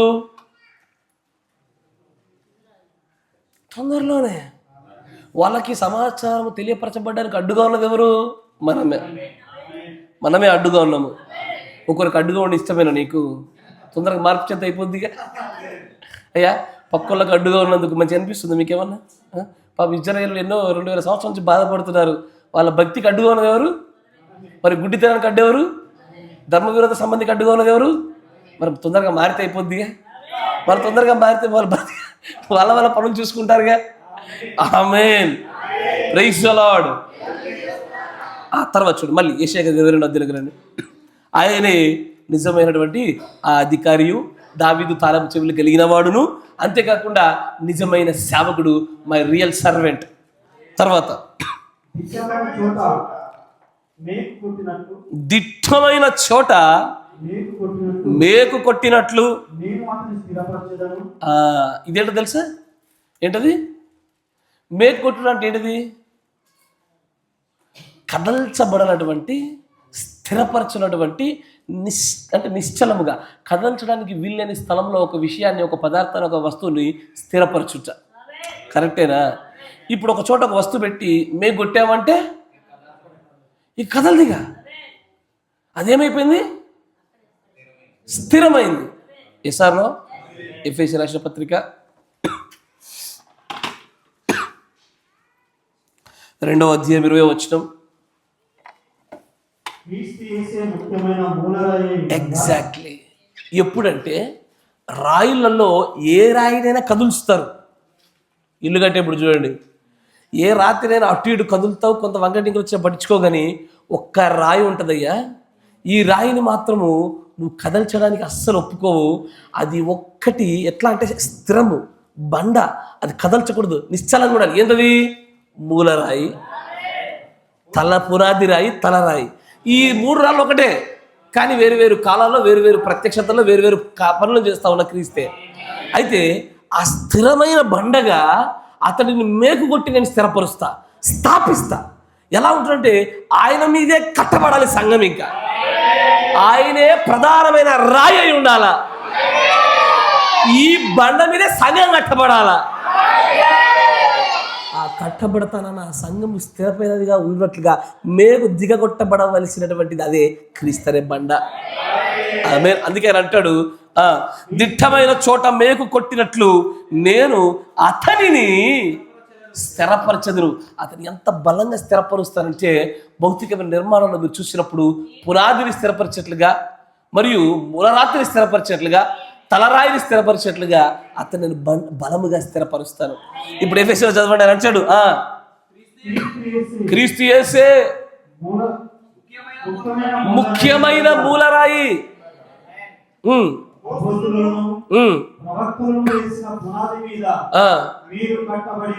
ఎగ్జాక్ట్లీ.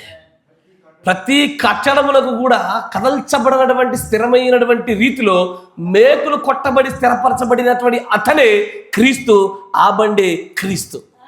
అందుకంటాడు, ఎల్యాకీమును నేను మేకు దిగగొట్టబడి ఎట్లా స్థిరపరచ పెడతారో అట్లా స్థిరం చేస్తా, కదల్చడానికి వీల్లేదు. సార్ ఇది ఆయన శిలువ మరణముతోనే ప్రారంభమై ఆ దిగగొట్టబడిన మేకులతోనే ప్రారంభమైంది అది. అందుకే ఆ మేక అనే పదాన్ని కావాలని ప్రస్తావిస్తారు అక్కడ. ఆ యొక్క స్థిరమైన బండ, ఆ పునాది బండ దిగగొట్టబడింది అక్కడే. ఎస్ఆర్లో ఆయన తలకు పైగా మేకతో ఒక పదం రాయబడతా ఉంటుంది. ఏమని? యూదుల రాజు. కరెక్టేనా?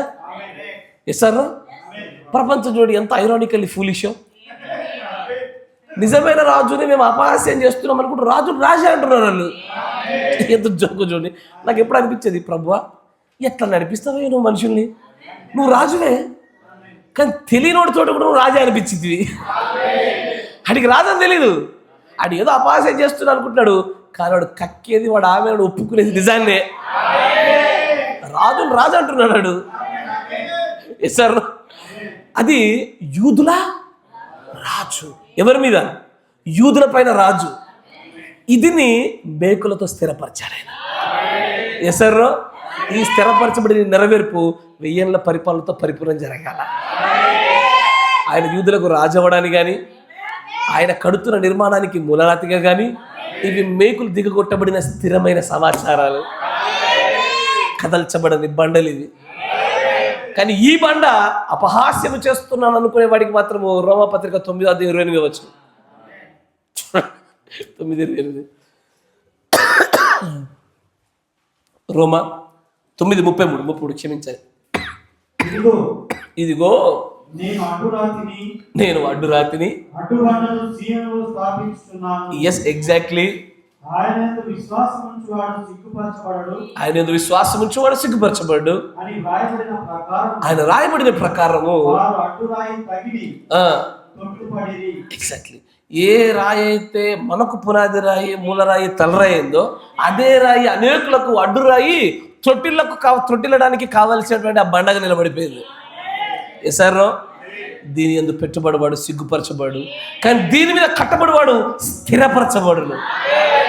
ఎట్లా అంటే మేకులతో దిగగొట్టబడినటువంటి రీతిలో స్థిరపరచబడతాడు. మేకులతో దిగబడ్డాడు తెలుసా? ఒక చెక్క ముక్కను తీసుకోండి, ప్రభు దగ్గరికి బాగా తెలుస్తుంది ఇట్లాంటి విషయాలు. పెట్టి పొడవాటి మేకు లాస్ట్ దాకా కొట్టి చూడండి, ఈ చెక్కను కదల్చండి. ఇప్పుడు ఒకసారి ఇక కదలదు, ఇక దాన్ని కదల్చాలంటే ఎట్లా? కదల్చబడదు. అందుకే మనము డెడ్ బాడీని తీసుకెళ్ళేప్పుడు కూడా మేకులు ఎట్లా కొడతాం? అక్కడ పరిపూర్ణంగా ఫుల్ కొడతాం. ఇక్కడ కొట్టేటప్పుడు ప్రభువేడి ఏడి ప్రభు సుత్తేది మేకేది. ఇక్కడ కొంచెమే కొట్టాలా, కొంచెం కొట్టాలి కాబట్టి వర్కౌట్ అయింది. రాయి రప్పతో ఎలా తీసుకోవచ్చు. అక్కడ మాత్రము దిగగొట్టాలా, అక్కడ స్థిరమిగా. ఇక్కడ కొట్టేది మళ్ళీ తీసేదే, కానీ అక్కడ కొట్టేది మాత్రము స్థిరము. అది మళ్ళీ కదల్చబడదు, తిరిగి రాదు. ఎస్ఆర్నో రేపు పొద్దున నేను చనిపోయినాక రాపోయినా నా మేకుల మీద స్థిరమైన మేకులు కొట్టామనుకో, స్థిరమైన మేకులు కొట్టే కానీ తర్వాత టప్ అని కొట్టా కూడా ఎందుకు దయ్యం మూసేర్రా అంటారు. మీకు ఇప్పటిదాకా ఇంతగానో మేడిసి, ఇంతగానో మోసి, ఇంతగానో కప్పేసినాక మళ్ళీ బతికొచ్చుడు ఎందుకులే కానీ పోనీ ప్రైజ్ ది లార్డ్. ఆయన అంటాడు స్థిరమైన అయ్యా ఆ దిట్టమైనటువంటి మేకులు దిగ్గొట్టబడిన స్థితిలోనికి నేను అతన్ని పెడతానన్నాడు. ఆయనే క్రీస్తు, ఆయనే మూలరాయి, తలరాయి, పునాది రాయి. అది కదల్చబడినటువంటి బండ. అది కట్టబడవలసిన సంఘం అదే బండ మీద. అది పేతురు అనే బండ కాదు, క్రీస్తు అనే బండ, ప్రత్యక్షత అనే బండ. ఆమేన్. ఇంకొంచెం ముందుకు చదవని అంటాడు. అతడు తన పితరుల కుటుంబములకు బాధ్యత గల సింహాసనముగా నుండును. 12 గోత్రీకుల యొక్క సింహాసనములకు అధికార సింహాసనంగా ఈ పనుడే ఉండాల. 12 గోత్రికులకు 12 సింహాసనాలు ఇవ్వగా ఈ 12 సింహాసనాలకు మధ్యలో సింహాసనం మీద కూర్చునేటువంటి మాన్యత కలిగిన సింహాసనముగా క్రీస్తే ఉండాలి అక్కడ. ఆమేన్. తర్వాత అంటాడు చూడండి, గిన్నెల వంటి పాత్రలను, గుడ్ల వంటి సమస్తమైన చిన్న చెంబులను అనగా అతని పితరుల సంతాన సంబంధులకు పిల్ల జనులందరినీ అందరినీ అతని మీద వేలాడించెదడు. అందరినీ కూడా ఆయన మీద వేలాడించాను. ఎవరెవరిని? పితరుల సంబంధ అందరినీ కూడా. అందుకే ఆ సిలువలో పితరులందరూ వేలాడదీయబడ్డారు కాబట్టి సిలువ తర్వాత మొట్టమొదటి సమాధులు తెరబడి పాత నిబంధన పరిశుద్ధులను వేశారు. వేశారు. ఫస్ట్ లేచినటువంటి ఎవరు? పాత నిబంధన పరిశుద్ధుల పునరుద్ధానమే క్రీస్తు యొక్క సిలువ మరణం తర్వాత జరిగింది. ఇప్పుడు అక్కడ సిలువలో ఫస్ట్గా మోసింది ఎవరిని? మృతుల్నే మొట్టమొదటిగా మోసాడు ఆయన. మన భవిష్యత్ సంబంధమైన కార్యం నిలబెట్టబడ్డాము, కానీ అప్పుడు ఆ సిలువలో జరిగిన కార్యం ఏంటంటే అప్పటి వరకు మోస్తూ మోస్తూ పాతాళంలోనే అక్కడ పరిశుద్ధుల కొరకు ప్రత్యేక స్థలంలో పెట్టబడిన చెరలో నుంచి చెరగా ఎత్తుకుపోవడానికి వారందరూ తీసుకెళ్ళడానికి కావలసినటువంటి రీతిలో వేలాడబడి అక్కడ పునరుద్ధరణకు కారణమైనాడు ఆయన. మోసాడా? ఖచ్చితంగా మోసాడు. మోసిన ప్రతి ఒక్కరిని అక్కడ తీసుకెళ్ళిపోయాడు ఆయన. అందుకే గలతీ పత్రిక 3వ అధ్యాయం 13వ వచనం, గలతీ 3:13.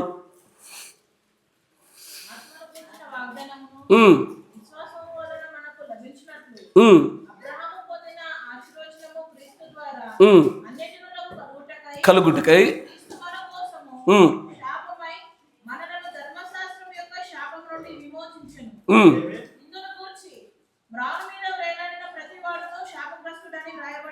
మన కొరకు, మన పిల్లల కొరకు, పితరుల కొరకు ఆయన వేలాడదీయబడి ఉన్నాడు. ఆయన ఆ వేలాడదీయబడతాడని చెప్పబడిన ఎల్యాకీమే యేసుక్రీస్తు. అందుకే ఎల్యాకీము గుండా అలాగూ చెప్పించాడు ఆయన. అనీతిమంతుడిగా పనిచేయించినటువంటి ఆ షబ్నా అనే వ్యక్తిలో నుంచి ఉద్యోగ మార్పిడి బదిలీ చేయించిన తర్వాత వచ్చిన ఎల్యాకీము అసాధారణమైనటువంటి పనివాడు. అక్కడ ఎల్యాకీము అనే భౌతికమైన వ్యక్తిని మనం చూస్తలేము. కరెక్టేనా? అక్కడ ఎవరైనా ఎల్యాకీమా? నేను పొరపాటు చదువుతున్నానా? ఎల్కియానా? ఎల్యాకీమేనా? నేను పొరపాటు చదువుతలేగా. గడ్బిషు అయితే ఎల్యాకీము, ఈ ఎల్యాకీమే యేసుక్రీస్తు అయి ఉన్నాడు. ఆమేన్. మరొక వచనం చూద్దాం. అపోస్తలుల కార్యం 10:39.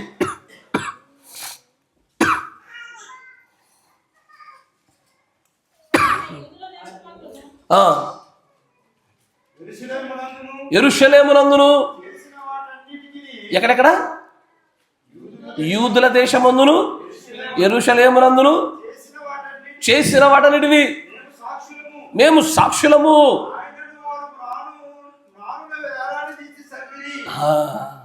వారు ఆయనను మ్రానున వేలాడదీంచినటువంటి రీతిలో అతను చంపేశారు. ఆయనే ఆ కల్వరి కొండపై ఎత్తబడిన మన ఎల్యాకీము, మన యేసుక్రీస్తు. వేలాడదీయబడ్డా. ఆమేన్. కొంతమంది కొన్ని పదాలు అక్షరార్థంగా తీసుకుంటారు. మంచిగా పెంచండి. కొంతమంది కొన్ని పదాలని అక్షరార్థంగా తీసుకుంటారు. మ్రాను అంటే మ్రాను అని. మరి వేలాడదీయబడ్డం అంటే పైకి 2 చేతులు కట్టి కింద కాళ్ళు ఇట్లా ఊగుతాయి, ఇట్లా జింగ్ జింగ్ జింగ్ జింగ్ అని ఊగుతాయి. అంటే అక్షరార్థంగా తీసుకోవడానికి, ప్రత్యక్ష తీసుకోవడానికి కన్నులు సరిపోయిన వ్యక్తులు వీళ్ళంతా. మ్రాన్ అంటే మ్రాను. మ్రాను ఎన్నిసార్లు ఉంది బైబిల్లో? 5 సార్లు. సిలువలు ఎన్నిసార్లు ఉంది? 37 సార్లు. మ్రాను అంటే స్ట్రేట్ అన్నప్పుడు మరి అలాంటప్పుడు మరి వేలాడదీయబడ్డాను అనేది అర్థం ఏంటిది? పైన కట్టి డింగిల్ డింగ్ డింగ్ డింగ్ డింగ్ ఇట్లా కాలు చేతులు కాల, కింద కాళ్ళు వేలాడదీయడం అంటే ఏంటిది? అని నేను శూన్యంలో భూమిని వేలాడదీసాను అంటే దాంతో అటు ఇటు ఊగుతుందని కాదు, కిందకి సపోర్ట్ లేదని అర్థం. అట్టాగే మ్రాను అన్న దాని యొక్క అర్థం కూడా అక్షరార్థంగా చూడగలిగేది కాదు. అది దాని యొక్క తర్జమా ప్రతులను చూసినప్పుడు సిలువ అనే అర్థమే కనబడుద్ది. ఇది భాషాంతరాలపైన కొంత జ్ఞానం కావాలా. Praise the Lord. అందుకే నేడి కొంతమంది కొంపలలో సిలువలు కనబడవు, కొంతమంది ఇల్లులో సిలువలు లేవు. సిలువను తృణీకరించినటువంటి ఇల్లు లేవు. ఇల్లులేనా? ప్రవక్త గారి ద్వారా ఇవ్వబడే ప్రత్యక్షతలు కూడా పొందబడి. సరే, ఇప్పుడు ఒక విషయానికి వచ్చి స్పష్టత లేని కాలం 6వ సంకాలం అయితే పర్వాలే. 7వ సంకాలంకి వచ్చినాక కూడా నీకు 7 ముద్రలు బయలుపరచబడిన తర్వాత కూడా నేటికి ఈ సంగతులు బయలుపరచబడకపోతే సిలువను ఈ మేఘాన్ని ప్రదర్శించిన ఇల్లేనా అదో కొంపేనా? దాని గురించి సిగ్గుపరచబడు అన్నాడు. మనం సిగ్గుపడుతున్నాం కాబట్టి చూపించడానికి, మన విషయం ఆయన సిగ్గుపడతాడు ఒక రోజున. అట్లా కాకూడదు, కొత్త దాని నుంచి బయటకు రాగలగల.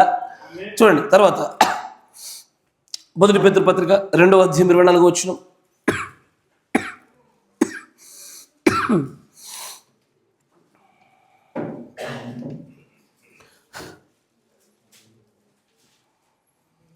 పేతురు 2వ అధ్యాయం 24వ వచనం. త్వరగా.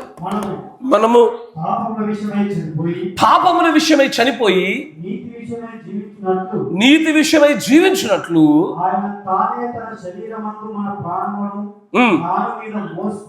మ్రాను మీద మోసుకొనెను. అంతేనా? ఎసారు ఇప్పుడు ఇక్కడ చదివిన వాక్యం చదివారా మీరు?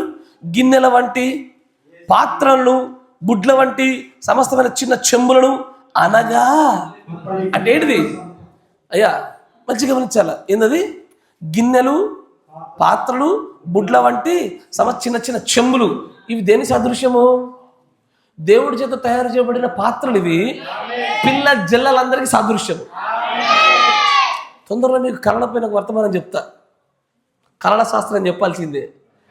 కళలో వాక్యానుసారంగా ఏ వస్తువులు ఏ విషయాన్ని సాదృశ్యంగా చూపిస్తావి కనిపెట్టగలగాల. ఎందుకంటే రేపెత్తపాటు జరగబోతుంది. ఇంకా కళ్ళ గురించి అర్థం తెలియకుండా పొరపాటు పడే జీవితాలు నాశనం చేసుకుంటారు చాలామంది. కళ్ళ గురించి అవగాహన లేదు. అంత్య దినాల్లో కళ్ళ ద్వారా మాట్లాడతాను బెచ్చా, దర్శనం ద్వారా మాట్లాడతాను బెట అని చెప్పినా కూడా ఓ కళ వస్తే కళ అర్థాన్ని కూడా పట్టుకోలేకపోయి తమకు తాను మోసపోయి భ్రమపరచబడుతూ ఉన్నారు. ఓ గిన్నె కనబడిందా, ఓ చెంబు కనబడిందా, పిల్ల జల్లలు సూచించేది మరియు దేవుడి యొక్క చిత్త ప్రణాళికను చూపించేది. అయ్యా ఈ గిన్నెని చిత్తమైతే అట్లా కొన్ని వస్తువులు ప్రవక్త యొక్క ద్వారా దేవుడి లేఖనాలు కూడా చూస్తుంటే వాటి కొన్ని ప్రత్యేక అర్థాలు ఉంటాయి. ఎట్లాగైతే 3 తీగలు 3 దినములకు సాదృశ్యంగాను, యోసేపు కళ చూసారా? 3 తీగలు కనబడితే 3 దినాల లోపల అంటాడు, 3 గంపలు కనబడితే 3 దినాలు అంటాడు. ఎస్ఆర్నో కళల యొక్క భావం చెప్పగలిగే దేవుడే. అది కూడా వాక్యానుసారంగానే జరగాల. తర్వాత చూడండి అంటాడు, ఆయన పొందిన గాయముల చేత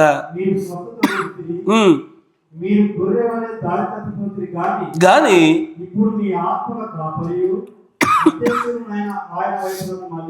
చాలు. పైన మరొక వచనం చూద్దాం, 21వ వచనం మరొకసారి చూద్దాం. అతనికి నీ చొక్కాయి తొడిగించి నీ నడికట్టు చేత అతన్ని బలపరిచి నీ అధికారం అతనికి ఇచ్చేదను. అతడు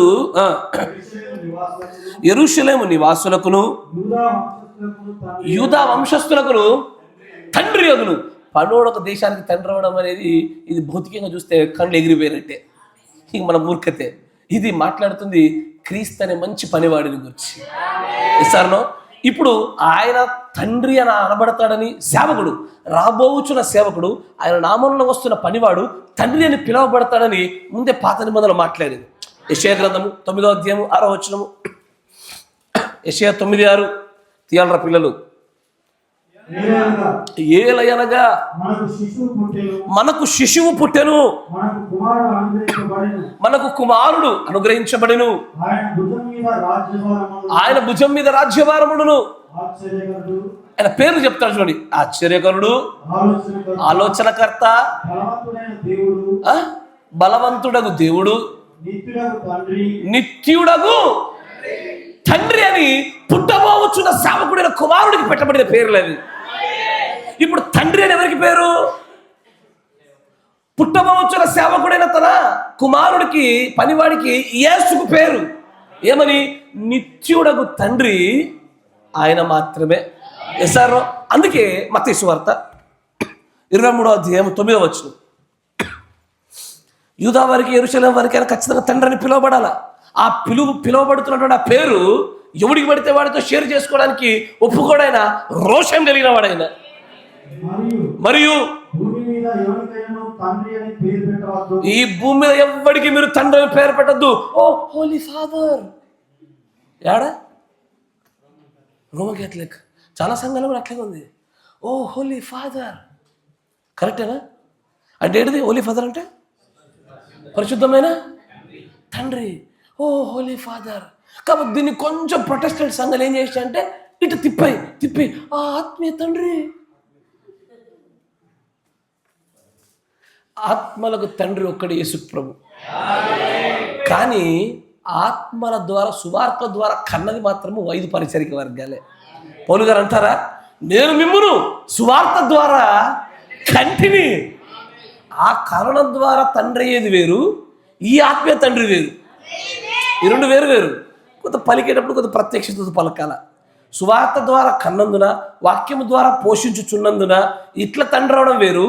ఇప్పుడు వీళ్ళు చెప్తున్నా హోలీ ఫాదర్, మా ఆత్మీయ తండ్రి అని చెప్తారు కొంతమంది. వాళ్ళ అర్థాలు వేరు, వాళ్ళ మీనింగ్లు వేరు. మన అర్థం ఒకటే, మనల్ని వాక్యం ద్వారా కన్నారు, వాక్యం ద్వారా పోషించుచున్నారు కాబట్టి వీరు మనకు తండ్రులై ఉన్నారు. ఆమేన్. కానీ ఆ నిత్యుడకు తండ్రి మాత్రం ఒక్కడే, ఆయన యేసు ప్రభు. ఇప్పుడు ఎలియాకీము యూదా వారికి, యెరూషలేము వారికి తండ్రిగా కాబోతున్నాడు అన్నాడు. ఆ తండ్రి ఈయన జన్మించిన తర్వాత తండ్రి అయ్యాడు ఈయన. ఇదే విషయాన్ని ఇజ్రాయేల్ ప్రజలు కూడా చెప్పే ప్రయత్నం చేశారు. బాబు నేను మీకు తండ్రిని రా, అబ్రాహాము కంటే ముందున్నాను రా, 30 ఏళ్ళు మాకు తండ్రి ఎట్లయితావు నువ్వు? నేను మీ తండ్రిని బేట, నేను అబ్రాహాము కంటే ముందున్నానంటే నువ్వు ఇంకా తెల్లెంటికి రాలేవు, నీకు అబ్రాహాము కంటే ముందున్నావా? కాదురా బాబు, నేను యెరూషలేము వారికి, యూదా వారికి నేను తండ్రిని. కానీ ఇప్పుడు ఒప్పుకున్నాడా? ఒప్పుకోలే. వారికి ఆ సేవకుడిగా వచ్చుచున్నవాడు తండ్రి అవుతాడన్న సంగతిని వారు గుర్తుపట్టలేకపోతా ఉన్నారు. అందుకే అంటారు దేవుడు, ఈ భూమి మీద మీరు ఏ ఒక్కరికి కూడా తండ్రి అనే పేరు పెట్టకూడదు. ఎసర్నో యోహాను సువార్త 10:30 29 చూడండి.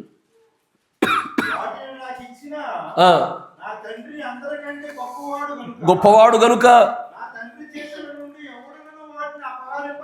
ఎవడు అపహరింపలేడు. ఆయన పాత నిబంధనలో చెప్పిన మాట అది, ఇక్కడ అది. నేనే ఆయనను, ఆయననే నేను, తండ్రి అయిన నేనే, సేవకుని పంపుతున్నాడు, సేవకుడైన వాడు నేనే, నేను తండ్రి ఏకమై ఉన్నాము, తండ్రి వేరు కాదు, నేను వేరు కాదు అంటాడు. తర్వాత చూడండి, దాంట్లో యోహాను సువార్త 14:9 చూడండి. యేసు ఇంతకాలం మీద ఉన్నాను కదా, నీవు ఇంకా నన్ను ఎరగలేదా?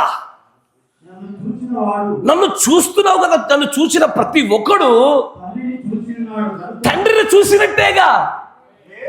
అరే కరెక్టేనా?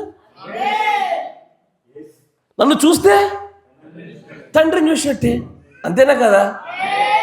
ఇప్పుడు కొన్ని ఉద్యోగభరితమైనటువంటి కొన్ని రిస్ట్రిక్షన్స్ ఉంటాయి. ఉద్యోగాలలో మీరు గమనిస్తే కనుక అన్ని చోట్ల స్వాతంత్రత ఉండదు. కొంత డిఫెన్స్కి సంబంధించిన చోట్ల కొన్ని చోట్ల ఎలా ఉంటుంది, వ్యక్తిగతమైన వ్యవహారాలకు అవకాశాలు ఉండదు. అక్కడికి వెళ్ళేసి నువ్వేమని అడగాల? నీ భర్త ఆయన ఉద్యోగం చేస్తూ ఉన్నాడు రక్షణకు సంబంధించిన వ్యవస్థలో. అక్కడికి వెళ్ళి నా భర్త ఏడి అంటే ఎవరు తెలీదు, అట్లాంటి వాళ్ళు లేరిడ. పలానా పేరు పెట్టిందిగో ఈయన ఎక్కడున్నాడు అంటే చెప్తారు. అంటే ఈయన వేరు ఆయన వేరా? ఒక్కడే. కాకపోతే ఆ పని చేస్తున్నంతసేపు ఆయన అక్కడ పనిచేస్తున్నటువంటి ఆ పేరుతో పిలువబడాలా, మరొక చోటికి రాగానే రావాలి. ఇప్పుడు ఇంటికి వచ్చినాక ఈమె లేదు, అక్కడ నువ్వు నా భర్తవు కాదు, నువ్వు నా భర్తగా లేవు, నువ్వు సేవకుడిగా అనేది ఇద్దరు ఏమంటారు, సైనికుడిగా ఉన్నావు నువ్వు. అప్పుడు ఆయన కాదు పిచ్చిదారా, సైనికుడు నేనే, భర్త నేనే, మన అట్లా కనబడలేవుగా. అరే సైనికుని నన్ను చూస్తే నువ్వు భర్తగా నన్ను చూసేటేనే, మరి అట్లా లేదుగా. ఇదెంత సిల్లిగా ఉందో ఫిలిప్ అడిగిందంటే, ఎంత చిన్నపిల్లల స్టోరీలాగా ఉందో. యూదులపై ఎదుట కూడా వారి ప్రత్యక్షత అంత చిన్నపిల్ల లాంటిది. అందుకే అంటాడు ఆయన, ఒరే బాబు నేను తండ్రిని కాబోతున్నా, మీకు నేను మిమ్మల్ని కంటాను, మీరు నా సంతానమై ఉంచారు, నిత్యుడకు తండ్రిగా నేను ఉంటాను, ఎవరికి తండ్రిని పేర పెట్టబాకండి, మీరు నన్ను మాత్రమే తండ్రిని పిలవాలా, మీరు నన్ను చూస్తే తండ్రిని చూసినట్టే అని చెప్తా ఉంటే ఎందుకో ప్రజలు దాన్ని గ్రహించలేకపోయినారు. అందుకే దేవుని యొక్క శిష్యులు కూడా, అయ్యా తండ్రిని కనపరచు, నువ్వు ఎక్కడికన్నా పో, ఈయన పొతత్సమాన పోతా అంటే ఏమన్నా లాస్ట్కి అంతే. పాస్టర్ ఊరికి పోతా అంటే సరే నెక్స్ట్ పాస్టర్ని పెట్టి ఎడన పో, సరే నెక్స్ట్ అసిస్టెంట్ పాస్టర్ పెట్టి ఎడన పో అంటారు. అట్టాగే నువ్వు ఎట్టన పోగానే మాకు మొత్తానికి ఫైనల్గా ఒక తండ్రిని కనపరచు, తండ్రిని చూపించు అనగానే అప్పుడు ఆయన అంటాడు, నన్ను చూస్తే తండ్రిని చూసినట్టే. ఊరు ఈ మాత్రం తెలియడం లేదా ఫిలిప్పు? ఈ ప్రత్యక్ష దొరుకుతలేదా నీకు ఇంకా? అంటాడు. ఎందుకంటే ఆయన ముందుగా చెప్పాడు, సేవకుడిగా తెలుపబడిన వాడే కుమారుడిగాను పనివాడిగాను పుట్టాడు. అపోస్తులు మాట్లాడింది అదేనా? ఆ సేవకుడి పరిచర్య ఒక్కటి అర్థమైతే దైవత్వం యొక్క సర్వ పరిపూర్ణత క్రీస్తునందు కుమ్మరించబడిన విధానం గ్రహించగలుగుతారు. ఇదే seventh seal, the dwelling of the godhead in Christ. కొలస్సీ పత్రిక 1వ అధ్యాయం మొత్తం అంతా కూడా దైవత్వం యొక్క సర్వ పరిపూర్ణతను ఆ యొక్క 7వ ముద్ర యొక్క 3వ మడత అంతా కూడా అక్కడే పెడతా ఉంటాడు. ఆయన పెట్టి ఆయన అంటాడు, ఈలాగునే సేవకుని పరిచర్య ద్వారా ఆయన తండ్రి అయ్యాడు. ఎస్ఆర్నో?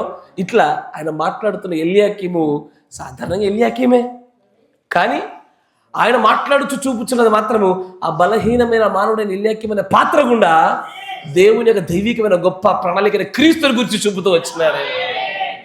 కానీ ఎల్యాకీము గురించి మాట్లాడుతూ ఏమేమి చూపుతో తెలుసా? ఆయన తండ్రిగా ఉండబోతున్నాడని, రాజ్యభారాన్ని మోసే దావీదు తాళపు చెవులు కలిగి ఉంటాడని, ఈ దావీదు చాలా తాళపు చెవులు కలిగి ఉంటాడన్నటువంటి ఈ గుణలక్షణాన్ని, ఈ పని భారాన్ని మిగిలిన ఏ పాత్ర కూడా మీకు కనబడదు. మోషే కూడా కనబడదు, అబ్రహాం కూడా కనబడదు.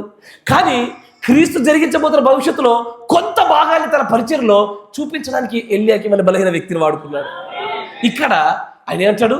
సర్వెంట్ అనేవాడు ఆయనే. ఎస్ఆర్నో? తర్వాత కుమారుడిగా ఉండేది ఆయనే, అధికారాన్ని పొందుకునేది ఆయనే, తండ్రిగా ఉండబోయేది ఆయనే, తర్వాత స్థిరమైనటువంటి పునాదిగా బలమైనటువంటి మేకు దిగొట్టబడినటువంటిగా ఆ రాయిగా పెట్టబడింది ఆయనే, మరియు సకల ఆ చెంబులు గిన్నెలైనటువంటి పిల్లలందరి యొక్క భారములను మోస్తూ వేలాడదీయబడిన వాడు ఆయనే. అంతేనా? ఇప్పుడు నేను వసంత్ గారి యొక్క చిటికెన వెలు నరికేసా. ఆయన ఇక్కడే ఉన్నాడు, చిటికెన హాస్పిటల్ తీసుకెళ్ళా. ఇది ఎవరిది అన్నాడు ఆయన. ఇది ఎప్పుడు జరుగుతుంది తెలుసా? నేను చెప్తా చూడండి. మన ట్రైన్ యాక్సిడెంట్స్ కానీ బస్ యాక్సిడెంట్స్ జరిగినప్పుడు చాలామంది యొక్క శరీర భాగాలు తునతునకలు అయినప్పుడు ఎవరి భాగాలు ఇదే వరకు తెలియదు. ఎవరిది కాబట్టి ఇంకొకటి అతికిస్తారు. ఇది జరిగింది, రియల్గా జరిగింది. కొంతమంది వేరే వాళ్ళకి పెట్టడం వల్ల ఆ బాడీ రిజెక్ట్ చేసి అది మొత్తం అంతా నల్లగా అయిపోయి గ్యాంగ్రీన్లో వచ్చి ఇన్ఫెక్షన్ వచ్చి కొట్టేశారు ఇప్పుడు మళ్ళీ. అట్లా మాస్ అంటే ఎక్కువ మొత్తంలో సమూహంగా చనిపోయినప్పుడు గుంపులు ఎలా జరుగుతుంది? అప్పుడు ఎవరి అవయవాలు ఎవరెవరో గుర్తుపట్టడానికి ఏం చూసి ఇది నాదని ఎట్లా గుర్తుపడతావయ్యా? పట్టలేవు కదా. కానీ దానిలో ఉండే జన్యుల్లో మాత్రం ఇన్ఫర్మేషన్ ఉంటుంది. కానీ ఏలే మొత్తం దేహం కాదు, కానీ దేహం అని పరిపూర్ణంగా పిలువబడే ఏలు కావాలి. అట్లాగే యేసు ప్రభు యొక్క సంపూర్ణమైన ప్రణాళిక కనబడాలంటే పాత నిబంధనలోని everything in old testament type in Jesus Christ. ఈరోజు మనలో కూడా అంతేనా? ఆబ్వియస్లీ మనలో కూడా అంతే. అందుకే పౌలు గారు ఈ మర్మముతోనే, ఈ ప్రత్యక్షతనే అందరూ తలకాయలా కాదు, అందరూ చేతుల కాదు, అందరూ కాళ్ళ కాదు. ప్రాబ్లం ఏంటంటే అందరూ మెడకాయ అవ్వాలని కోరుకుంటున్నారు. ఇదే సమస్య. తలైన క్రీస్తు కింద మెడలా ఉండాలంటే పాస్టర్ అవ్వాలని కోరుకుంటున్నారు. ఇది తలకాయ నొప్పి. ఇదే సమస్య. ఒక్కొక్కరు ఒక్కొక్క అవయవం. నువ్వు ఏ అవయవమో గుర్తుపట్టి నీ పన్ను చక్కగా చేసితివా, డన్. క్షేమాభివృద్ధి సంఘానికి, వ్యక్తిగత నీ ఆరోగ్య వృద్ధికి, అంటే నీ ఆత్మీయమైన ఆరోగ్య వృద్ధికి, క్రీస్తు యొక్క నామ ఘనతార్థానికి అన్నిటికీ ఉపయోగపడతామయ్యా. God bless you. దేవుడు దీవించును గాక. మోకరించండి, ప్రార్థన చేసుకుందాం. మన మధ్యలో ఉన్నటువంటి సహోదరులు సంశయం గారు ప్రార్థన చేస్తారు.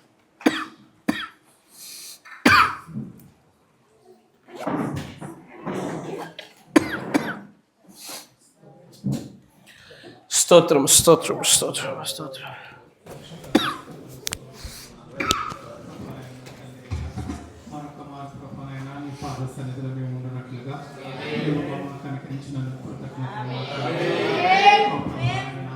చేతులు పెట్టండి పిల్లలు. నీ పాద సన్నిధికి వచ్చి ప్రభావైనా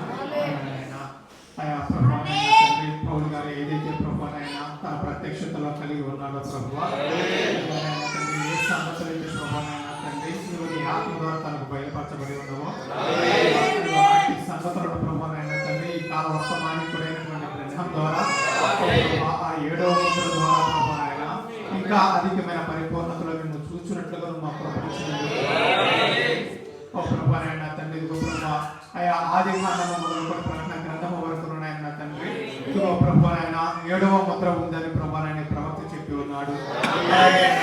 ఆ 7వ ముద్రైన క్రీస్తుల ప్రభావైనా ఇదిగో ఛాయలలో ప్రభావైనా ఆ పాత నిబంధన అంతట్లోనే మేము చూస్తున్నందుకు ప్రభావైనా నిజంగానైనా తండ్రి ఇదిగో అక్కడ కొంత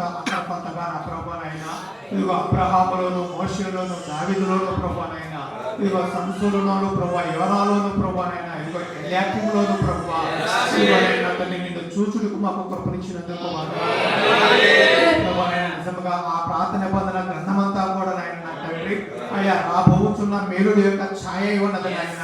ఇదిగో ప్రభువానైనా ఆ గ్రంథమంతయు ప్రభువానైనా ఇదిగో నిన్ను వివరించుతున్నది అన్నట్టు నీకు వందనాలు ఓ ప్రభువానైనా తండ్రి. ఇదిగో నువ్వు ఏమి చేసి ఉన్నావో ప్రభువానైనా, ఏమి చేయనే ఉన్నావో ప్రభువానైనా, ఇదిగో ఆ ఛాయ గ్రంథం వివరిస్తూ ఉండగా ప్రభువానైనా, ఇదిగో నాయన తండ్రి ఇదిగో మేము కొనుగొనడానికి నువ్వు మాకు కృపణించినందుకు కృతజ్ఞతలు ఓ ప్రభువానైనా తండ్రి. నిజముగా నాయన తండ్రి ఆ ఎల్యాకీము ప్రభువానైనా, ఇదిగో నాయన తండ్రి ఇదిగో అవిధేయులకు ఉద్యోగం ఇతను పొందుకుని ఉన్నాడు ఓ ప్రభు. ఇదిగో అతని వస్త్రములు ఇతనికి ఇవ్వబడి ఉన్నది, అతని నడుగట్టు ఇతనికి ఇవ్వబడి ఉన్నది ప్రభు.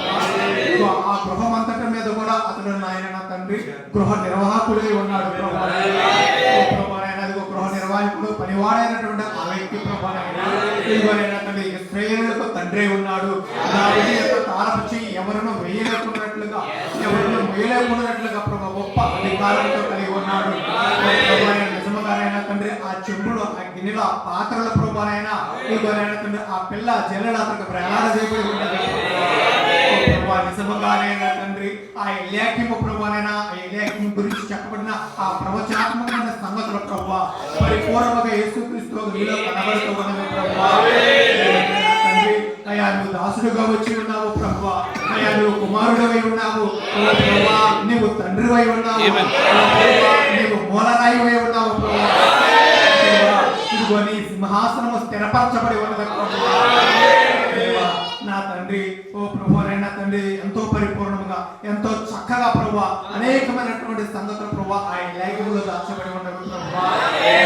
తండ్రి ఇదిగో నిన్ను కూర్చున్నటువంటి సమాచారము ప్రభువానైనా ఆ ఛాయలలో ప్రభువా ఎంతో అర్థవంతముగా ప్రభువా అధికమైన ప్రత్యక్షతలో ప్రభువానైనా, ఇదిగో ఉన్నతముగా చూసినట్లుగా ప్రభువానైనా నువ్వు ఆ సమాచారాన్ని నిగూఢముగా దాచిపెట్టి ఉన్నందుకు వందనాలైనా ప్రభువా. దాన్ని చూస్తూ ఉండగానైనా నా తండ్రి ఓ ప్రభువానైనా ఇంకా అద్భుతమైనటువంటి సంగతులు, ఇంకా నైనా తండ్రి దాచబడినటువంటి ఆ సంగతులు ఇంకా ఏమి ఉన్నావో ప్రభువా, క్రీస్తుని గురించిన ఆ మర్మము అయ్యా ఇంకా నిగూఢముగా నా తండ్రి ఏ విధంగా దాచిపెట్టుబడి ఉండదు అది తెలియబడుతుండగా ప్రభువానైనా నా తండ్రి అయ్యా మాకు ఉత్తేజము కలుగుతూ ఉంటున్నది ప్రభువా.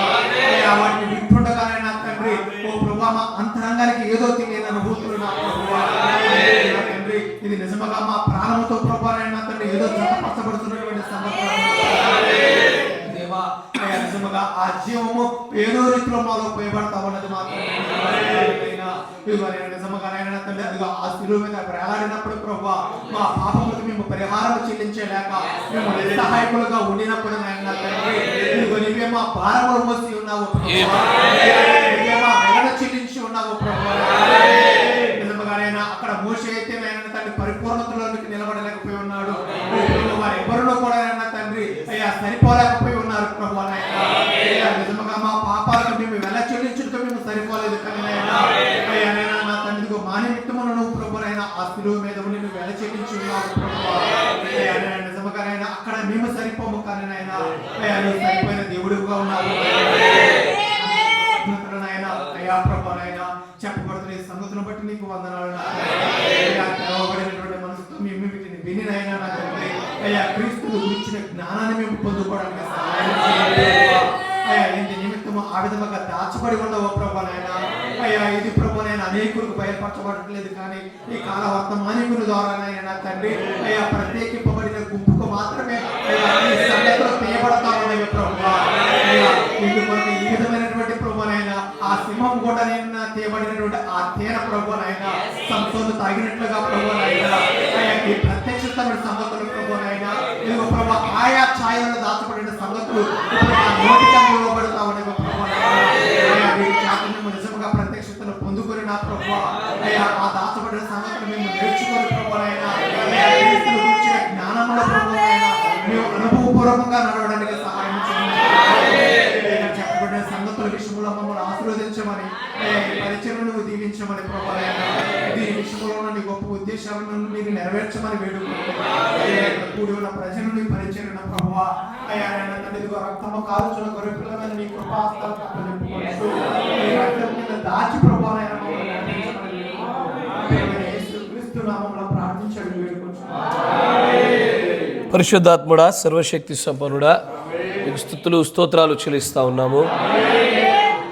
సోదరుడు చేసిన ప్రార్థన ప్రతి మాటకు మేము ఆమేన్ అంటా ఉన్నాము నాయన. అవును తండ్రి, బలహీనమైన మానవులను నీ దైవికమైన ప్రణాళిక నెరవేర్పులో ఎలాగ నువ్వు వాడుకొనుచున్నామనే సంగతిని చూసినప్పుడు నాయన మేమును కూడా అలాగే వాడబడుతున్నామనియు ఈ ప్రత్యక్షత గుండానే పౌలు గారు ప్రభా మా యొక్క బలహీనతల్లోనే ఆ పరిపూర్ణమైన బలాన్ని మేము పొందుకుంటున్నామనే మాటను చెప్పగలుగుతా ఉండగా ఆ ప్రత్యక్షతలోనికి మమ్మల్ని అందరూ కూడా మీరు సమకూర్చమని, మేమందరం ప్రభా నీ జ్ఞాన విషయంలో ఎదిగే భాగ్యం అనుగ్రహింపజేయమని, ఆయన కుమారుని గుర్చిన జ్ఞాన విషయంలో మేమందరం ఏకత్వం పొందుట అది నీ చిత్తమై ఉండగా ఆ చిత్తం యొక్క నెరవేర్పు పరిపూర్ణతలోకి మేమందరం వచ్చేలాగా సహాయం అనుగ్రహించమని ప్రార్థిస్తాం నాయన. ఎలాగూ ఒక్కొక్క రీతిలో వాడుకొని ఉంచివో అలాగూ ఈ దినాలలో ప్రభువా నువ్వు నింపవలసినటువంటి కనీసమైనటువంటి ఆ తలాంతుల తర్వాత ఒక్కొక్కరిని ఒక్కొక్క రకమైన ప్రత్యేకమైన స్థితిగతులతో అవయవాలుగా నువ్వు వాడుకుంటూ ఉండగా మేము ఏ పాత్రమై ఉన్నాము, ఎలాగ వాడబడుతున్నాము, మా తలాంతుల విషయంలో, మా వరాల విషయంలో, మా నడిపింపుల విషయంలో, మేము పనిచేయుట విషయంలో నాయన నీ ఆమె ఘనతార్థమై సంఘ క్షేమాభివృద్ధికి మా స్థితిగతులను మేము గుర్తుపట్టగలుగుతూ అలాగున పనిచేయుటలో ఖర్చయిపోలాగున సహాయం దయచేయండి ఆయన. ఈ లోకంలో మేము కరిగిపోవటం కంటే నీలో కరిగిపోవడం ఎంతో మేలైన విషయము కనుక ఆ ధన్యకరమైన జీవితాన్ని ప్రేమైన పిల్లలకు అనుగ్రహింపజేయమని, తిరిగి వీళ్ళందరూ కూడా ప్రభువా తమ గృహాల వైపున ప్రయాణం చేయబోచుండగా ఎలాంటి ఇరుకు ఇబ్బంది సమస్యనైనా ప్రమాదాలు జరగకుండా సాతాను తంత్రాలు కూడా పనిచేయకుండా నీ దూతలను కావలిగా ఉంచి సమస్తమును పటాలముగా చేసి వీరిని క్షేమంగా గమ్యస్థానాలు చేర్చమని ప్రార్థిస్తా ఉన్నాను. రేపటి దినం జరగబోతున్న ప్రయాణంలోను నేను ఆరాధనలను మా యొక్క హైదరాబాద్ సంబంధించినటువంటి ప్రయాణాలు కూడా రాకపోకల్లో తోడుకొని క్షేమంగా మా గమ్యస్థానంలో చేర్చమని, నీ ప్రేమైన పిల్లలు కూడా సకాలంలో వచ్చినట్లుగాను ఆయన ఆ ప్రేమ విందులోనేమి దానికి కావాల్సిన సిద్ధపాటులోనేమి నీ ఆలయ సంబంధమైనటువంటి ప్రభువ సమస్త సిద్ధపాటులో ప్రతి ఒక్కరి హస్తం ఉన్నట్లుగా వీరందరినీ ఆశీర్వదింపజేయమని, ఆ పునరుద్ధరణ దినం అంతా కూడా నీ కోసం మాత్రమే వెచ్చించినట్లుగా వీరందరినీ ప్రేరేపించమని ప్రభు అయిన యేసు క్రీస్తు నామంలో ప్రార్థన చేయించున్నాము.